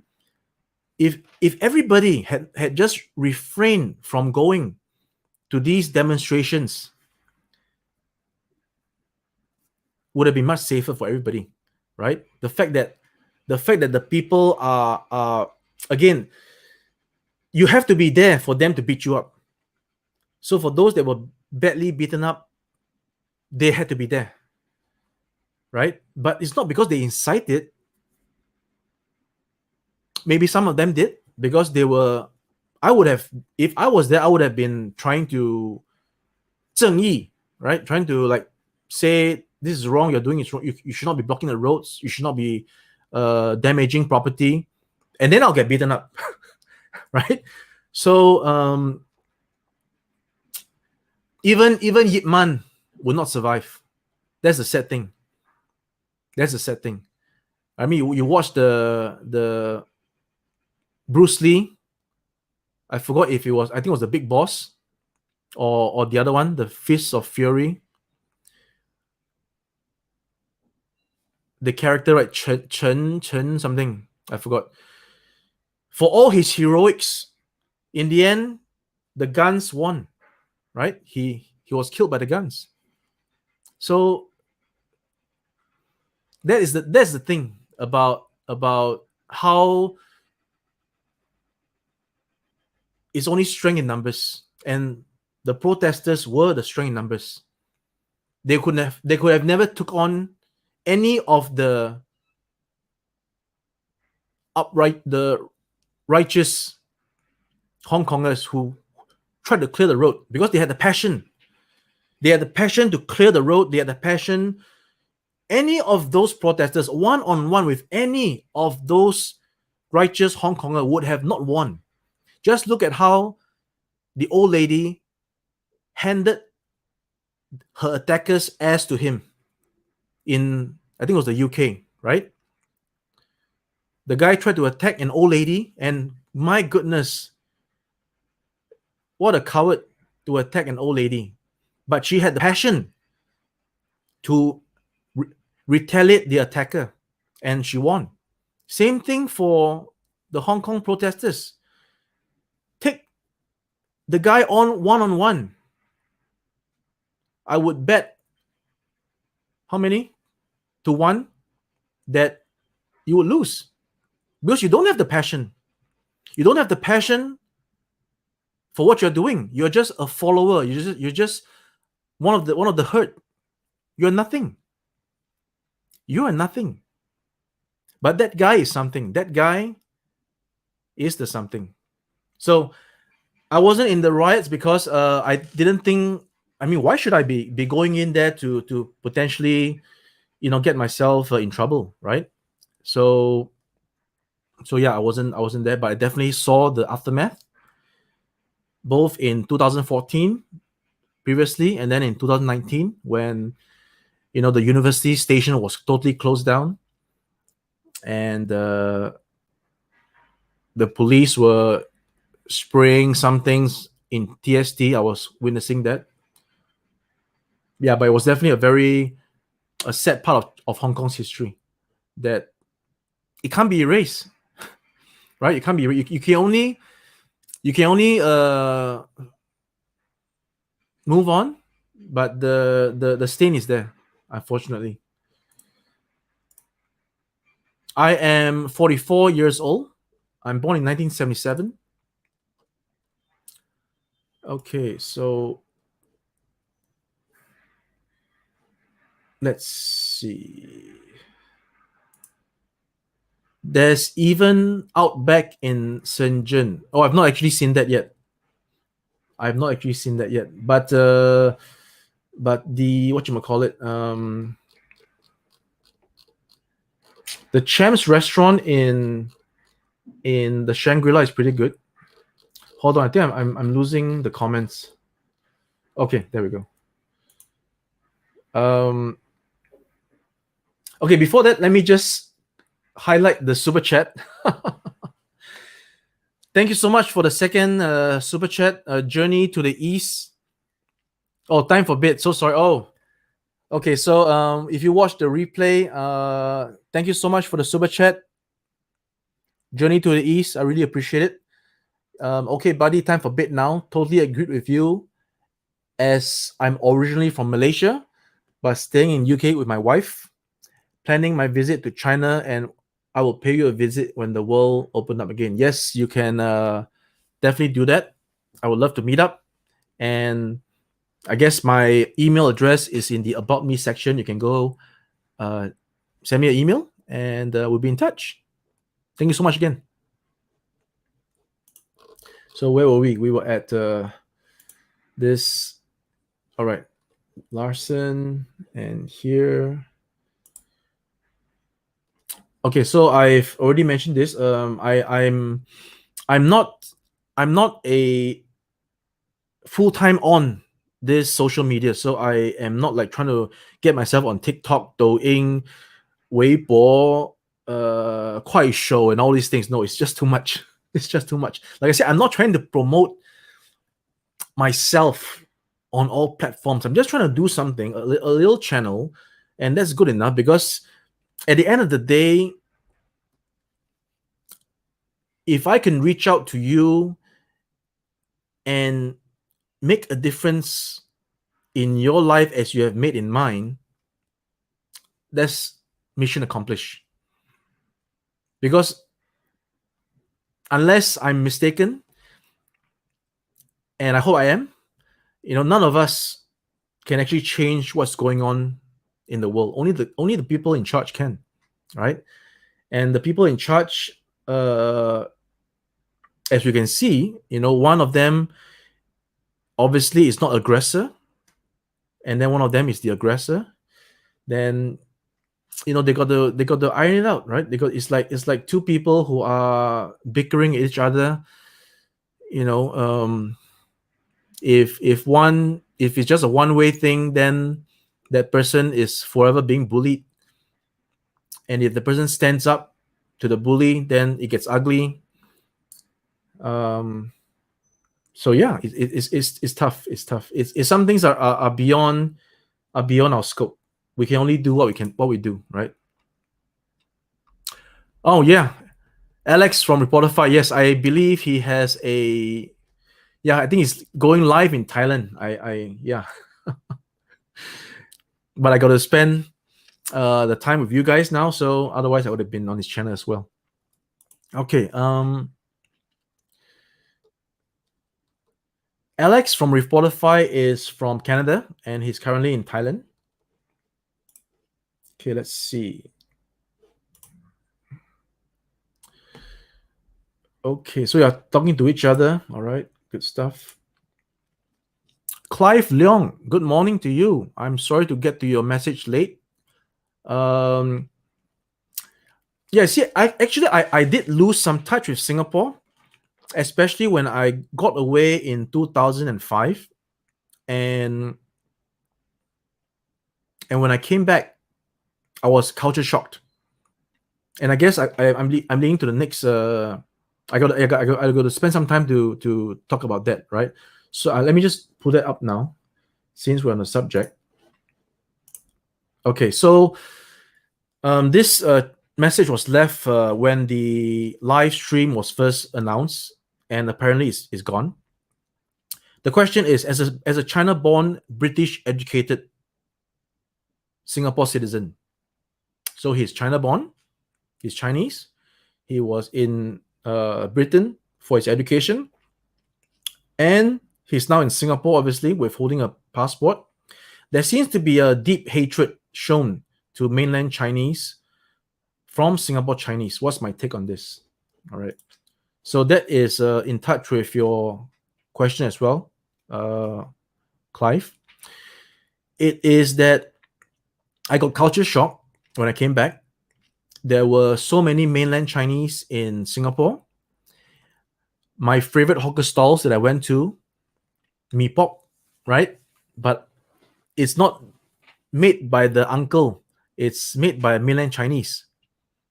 And as far as I know, I haven't seen mee pok in China yet. So how does she know or he know how to make the thing right? That was one experience. And obviously the SBS drivers, mainland Chinese, and very clearly the void deck of HDB flats have many Chinese. So yeah, that was a culture shock for me. And I guess that plays a bit of a part in how Singaporeans, again, I'm not speaking for all Singaporeans, I'm speaking in my perspective only, how we would feel about the influx of mainland Chinese. And again, surely there are two sides of the coin. For those who enjoy the mala tang and all these things, now it's all here. Previously, we didn't have all these foods in Singapore. Suddenly, it's all here. And for those who enjoy it, then they will say it's good. It's good that the mainland Chinese are coming here to do these things.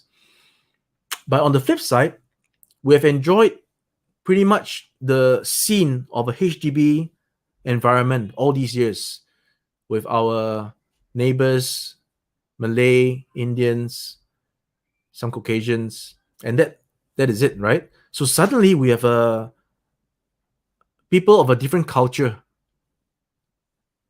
in our population, in our midst, and they got different practices.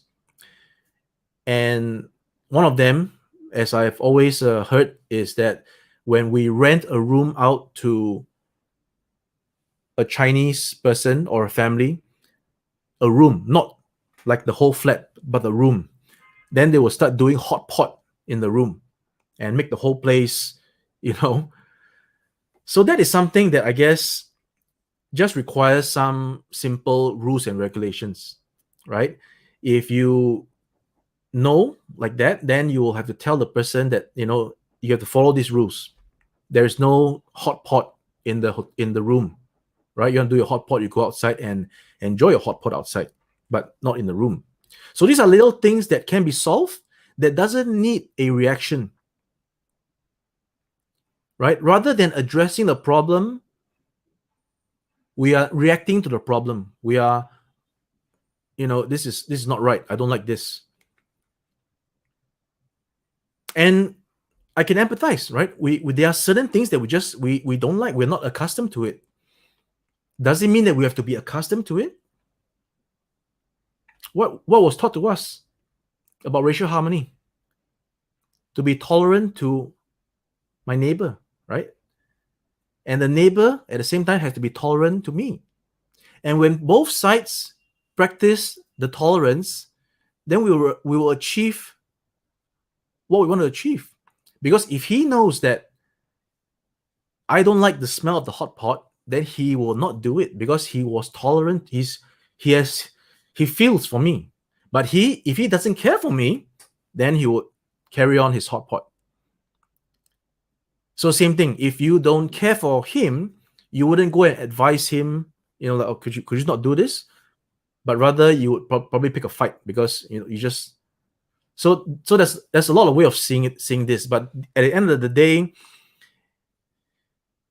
the option is always that you can adjust your surroundings to suit yourself. If you think that you really can't take it here, perhaps we can. I'm not saying that you have to, every time somebody comes, I'm going to move. No, but sometimes it's like that because it's the same thing with a company, right? You look at the context of a company. You are in a company, you're working there, but if things take a change and then suddenly you're no longer enjoying the same things that you enjoyed before.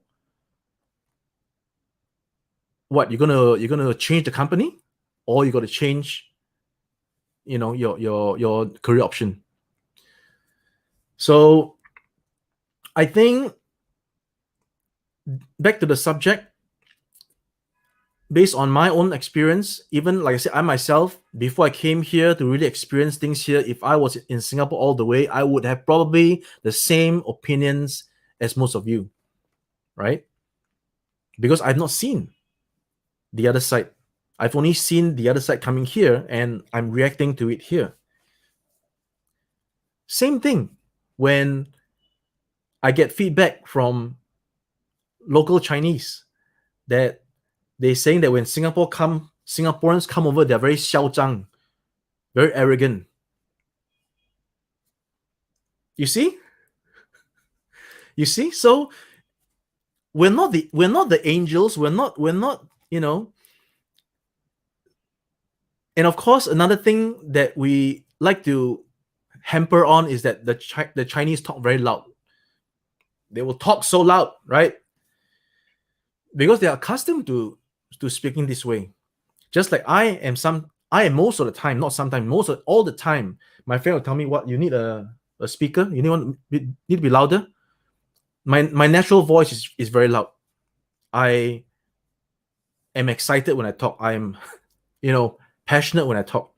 I'm not like my friends who are maybe more reserved. They can you speak properly like that? You can talk nicely. Can you just talk nicely?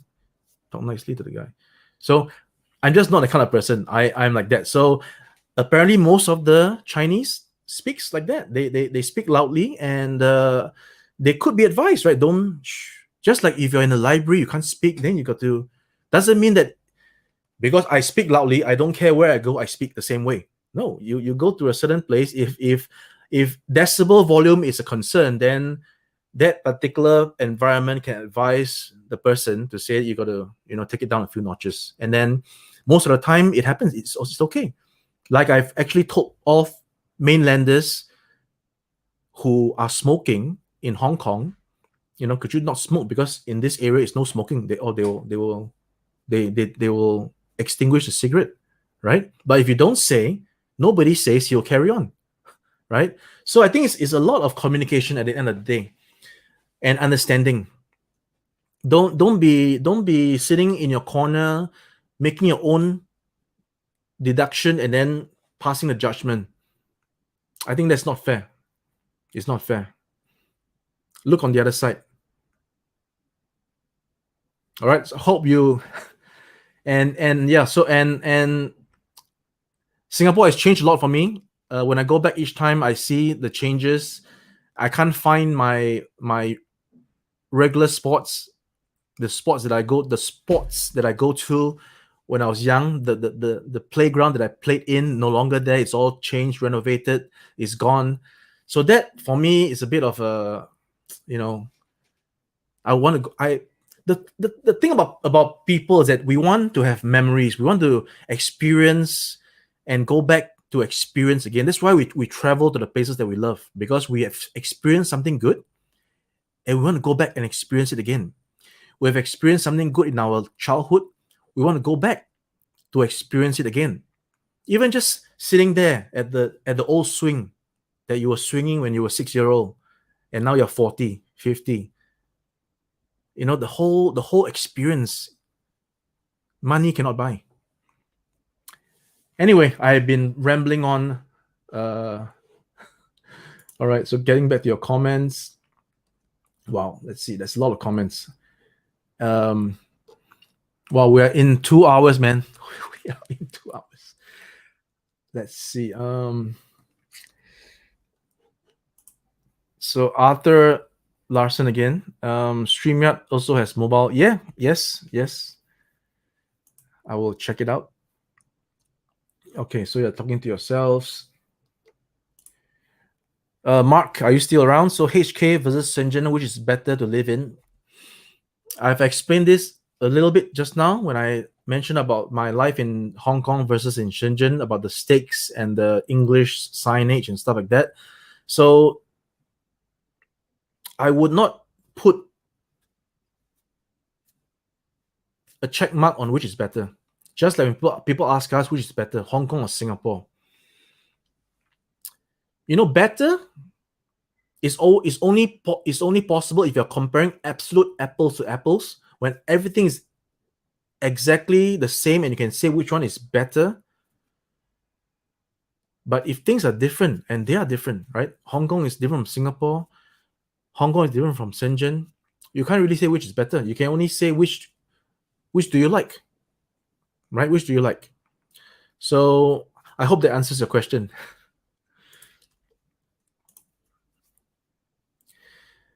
So Jonathan Hong, thank you very much for the stream, joining the stream. I got to this message really late. I hope you are still around to. So you can get more audience on live stream if you tell more jokes and be more funny and make people laugh. Wow.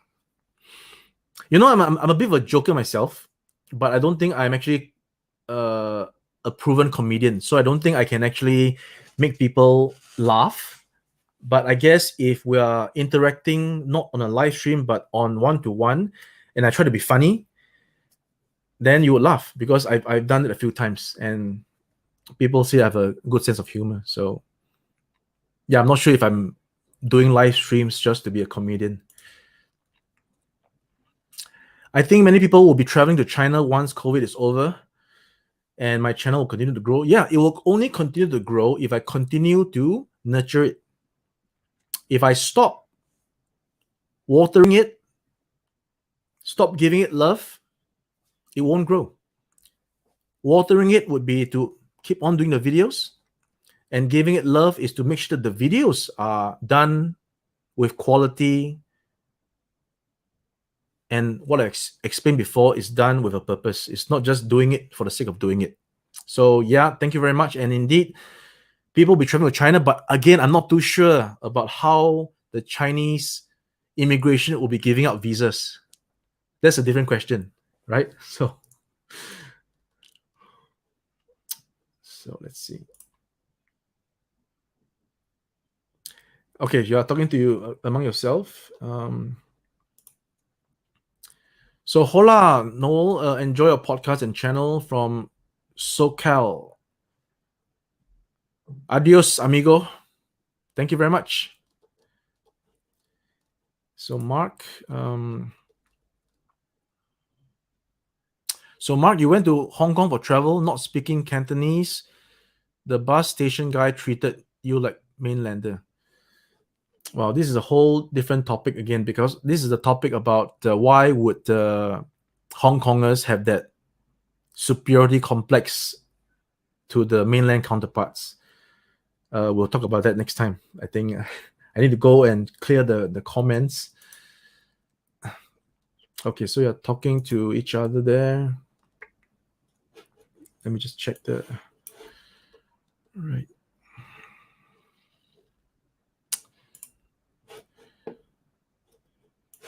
So Benson, thank you very much for the message. You yourself is an overseas-born ethnic Chinese growing up. Did not take seriously your Mandarin class. Now you regret it so much. But hey, you can always learn again. If there's a will, there's a way. All right.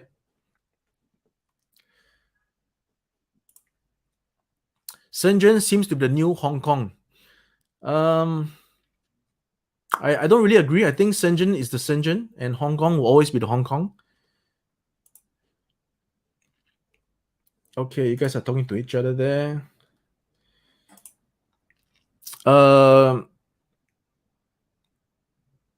Oblex Incorporated, hello to you. Thank you for the comment there. So let's help me hit 100 live audiences. Are we? Yeah, we already did that, right? Thank you very much. So are you Teochew? I mentioned I'm Teochew. Sawadi, is that right? Sawadi Cup. Yeah, because ka is for ladies, right? Saudi ka, but guys would say Saudi Cup. So that's the difference. 先下鼻涕了，ไม่变ไร。So 你已经很低调了，真的吗？真的吗? So let's see. Okay, you guys are talking to each other there. Let me see what other comments I have to answer. Thank you guys again for joining the stream. Let's see.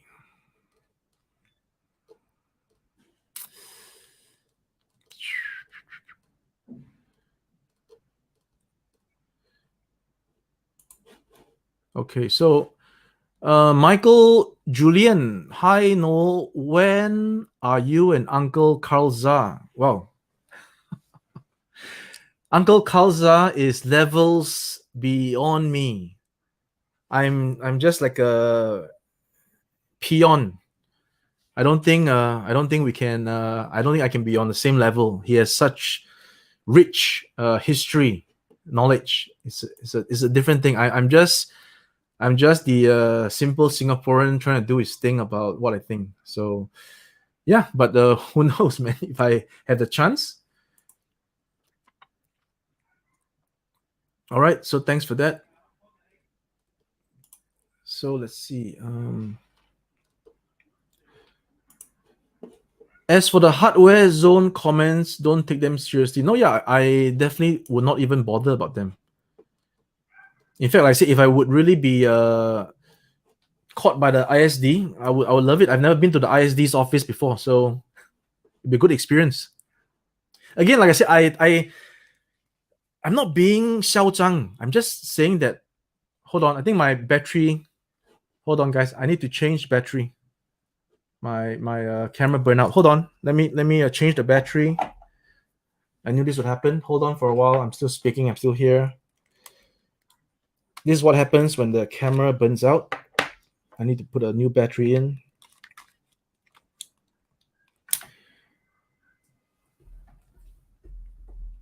Okay, hold on. New battery.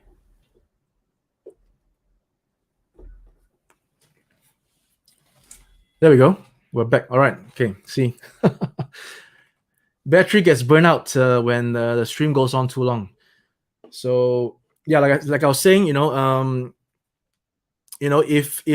I'm not, again, another Chinese proverb, if you've done no wrong, you should not fear the knock on your door at midnight. So if I've done nothing wrong, I should not fear the visit to the ISD. So let's see. Bicycle. Okay. Let me just run through the other comments. Oh, this is great. Love from. Is it correct? Karan. I think you spelled it a little. Okay. Yeah, this was the very difficult tongue twister for me to pronounce. Yeah, it's a great place. I just did an interview with Sahil from over there.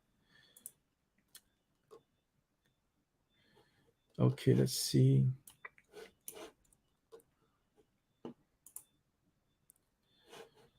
Oh, before that, there's this from Kok Hui. He Zi Meng. What is that? I'm not sure what's that. Thanks, Jay in Oz. Good job. Yeah, I'm not the only one showing the truth about China. There's tons of YouTubers online who are showing the truth about China. So I'm just merely one of them. And yeah, we want to always make sure that we are truthful. Otherwise, let's see here. Oh, you can't find a Japanese YouTuber? Oh, okay. Sorry about that. Wow, this is a very flattering comment. Rex Battle Beast, thank you for that comment.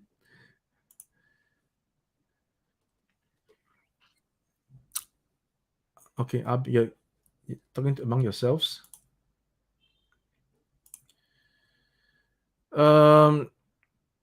Shave your beard. If your parents see your face, beard too thick. Most. Okay. No, this is just a look. So before I had no this they call it the was that the afternoon. What is that? So anyway, yeah, I just kept it as a bit of a appearance change as compared to last time. I'm always clean shaven last time.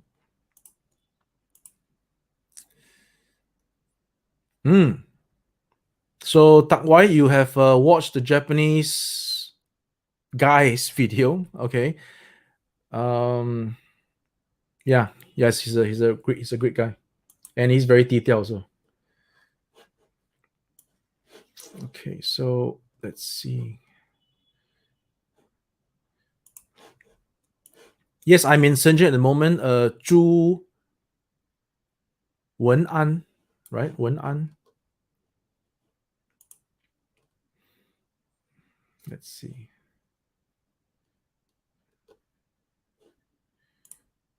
Okay, Xiping, do you require to have vaccine? Currently, not that I know of. There's no compulsory requirement for vaccine. And I'm just, like I said, I'm not going to rush for it. I will do it as and when I need to do it, right? Like they say in Chinese, 船到桥头自然直. So once I reach the bridge, I will cross it. I will not especially rush to the bridge at the moment. There's no need for me to do so. Okay. All right. So you guys are talking again with each other.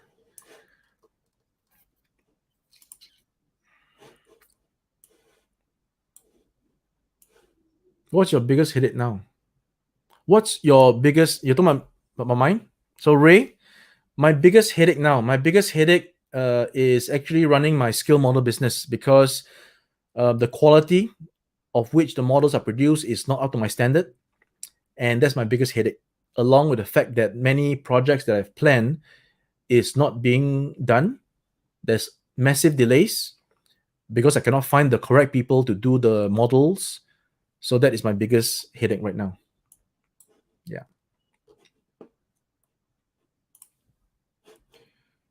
All right. So let's see. This is interesting. Communism and democracy are just useless words. I agree.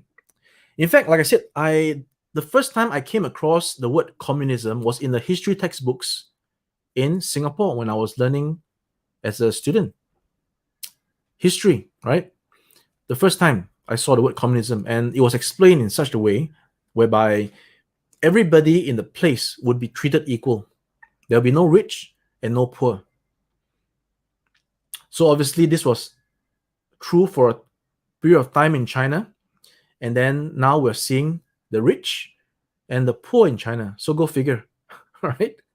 And over in the places where the democracy, you also have the rich and the poor, but shouldn't democracy, in a sense, be also about equal rights? I don't know. It's useless words. It's really useless words. It is what you do that defines you. It's not what you say. All right. Let me look at comments. So you guys are talking to each other. That's good.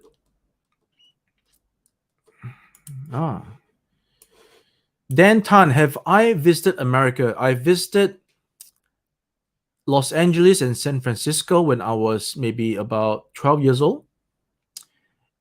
12? Yeah. Disneyland, Anaheim, Orange County. And I got back to the US in my teens, again to Los Angeles. We stayed in the Hacienda near the I forgot where, but again we visited Universal Studios. We love going to all these theme parks. So yes, I've been to USA, and in 2000 I went back again, Santa Monica, and in 2003 I went back to Irvine in California for a convention with some friends. And in 2014 I went to Florida, Orlando, to meet up with Universal Studios. Took the Harry Potter ride over there, awesome. And I also went again to San Diego Comic-Con on 2 occasions. So yeah, I've been to America, but I don't think I can say that I've been to, obviously not the whole of America. I've not been there, but I've definitely been to America. So Kia Lee, my profession, I have no profession actually. If you think about it, I'm just making models. So a profession would be something that you do for a job, right? But like I said, all my life I've never been in a proper job. After national service, I came out and I tried to do a proper job by being an insurance agent, but I failed miserably. I was diligent though. I can tell you, I was diligent. I was doing my coming to the office at 7 a.m., 7:30, 8 o'clock, right? Do the calls, go for the lunch meeting, come back from the lunch meeting, do the follow-up, do the calls, and go for the dinner meeting. Come back to the office after the dinner meeting to sum up, and leaving the office at about 10 something, reaching home at about 11. But no sale, zero.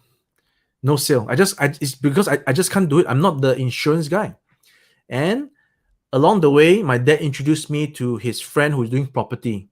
Since I'm not doing well in insurance, he introduced me to property. I hate it even worse. I have no idea what the hell is a square foot, square, facing and all these things. No idea. I just follow along. Again, zero sale, of course, because I was never into it. And I started to take all my toys to sell on eBay. And anything that I put up there was like 90, 80, 100 US. And that became the source of my funds to carry on to go to Japan to buy more of such vintage toys, come back to Singapore and sell online on eBay. And I proceeded to have a little stall in Clark Quay's flea market back in the day, and also sold there on Sundays. So Sundays selling there, and then every month I'll go to Japan once to like restock and come back again, Clark Quay, eBay. There's sort of a very low level kind of life, not like, high profession. And then I started my own shop in 2003 in Coleman Street. Shop with a friend. Did that for 2 years and we closed it up because at a point of time, I realized that my customers were becoming my competitors. They were not buying from me anymore, but they were buying from the wholesaler, and they were trying to, Singaporeans, being entrepreneurs and stuff like that, it's expected. So if my customers are also selling themselves small time, then what's the point, right? So I uprooted and I went to Hong Kong. So that's the thing. And all along, I've been working for a company that also does sales in collectibles. But it was never a profession because I was just there, packing the toys in carton boxes, writing articles on some toys. It's all very relaxed, very chill. And I finally did my own thing in 2014, started Caliber, and now it's been like 6 years. So yeah, that's been my life so far. And then of course I started YouTube now. So it seems to be another avenue for me to have stuff to do. Okay, so you guys are talking among yourselves. Let me check if there's any other comments I need to address. Just bear with me here. Wow. Would I mind to talk about some sensitive topics? What do you mean? You got to give me the topics to talk about, right? Otherwise, how would I know what to talk about? I'm not someone to just suddenly come up with some topics to talk about. So you guys got to tell me what you want to talk about. Franklin, set up the Bilibili account. I will help you in China. Okay, yeah. It's currently set up, but it's not managed by me. It's managed by somebody else. I just provide them with the videos.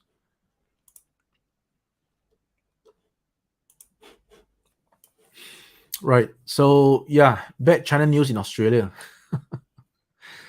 what to do. You know, the mainstream media is a tough cookie, right?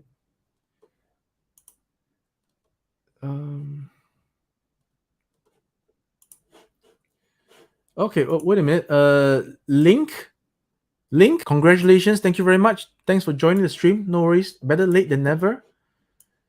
There's more demand than supply of walking around live stream. Okay. Point taken.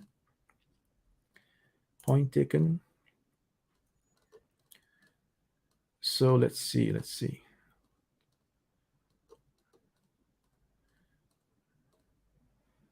Okay, you guys are talking among yourselves over there.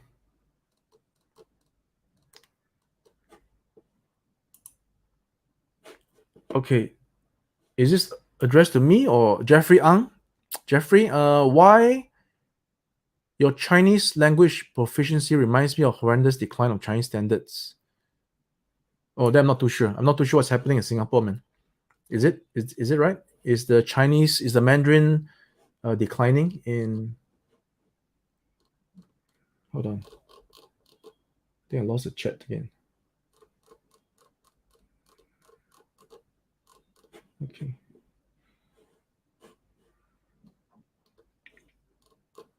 All right, guys. So I think I reached the end of the chat, which is Lee saying congratulations. Thank you very much. So we are in 2 hours and 22 minutes. I thank you so much. I think I got to wrap it up. Okay, well, if this is good, we'll do another one next time. Maybe you can email me and let me know what topics you want to talk about. My email is in my About Me section. You can email me. I welcome all the mail, and I will definitely read them and, you know, address each and every one. And hopefully, the next live stream we can address your concerns. So in the meantime, thank you again very much for joining me this Sunday morning. It's morning time here in Asia, nighttime over in the West. Thank you very much for joining. And again, guys, I appreciate it very much. And I will definitely be continuing with your support to make videos. And I will see you again in the next video or the next stream. So thank you very much and take care. Loves.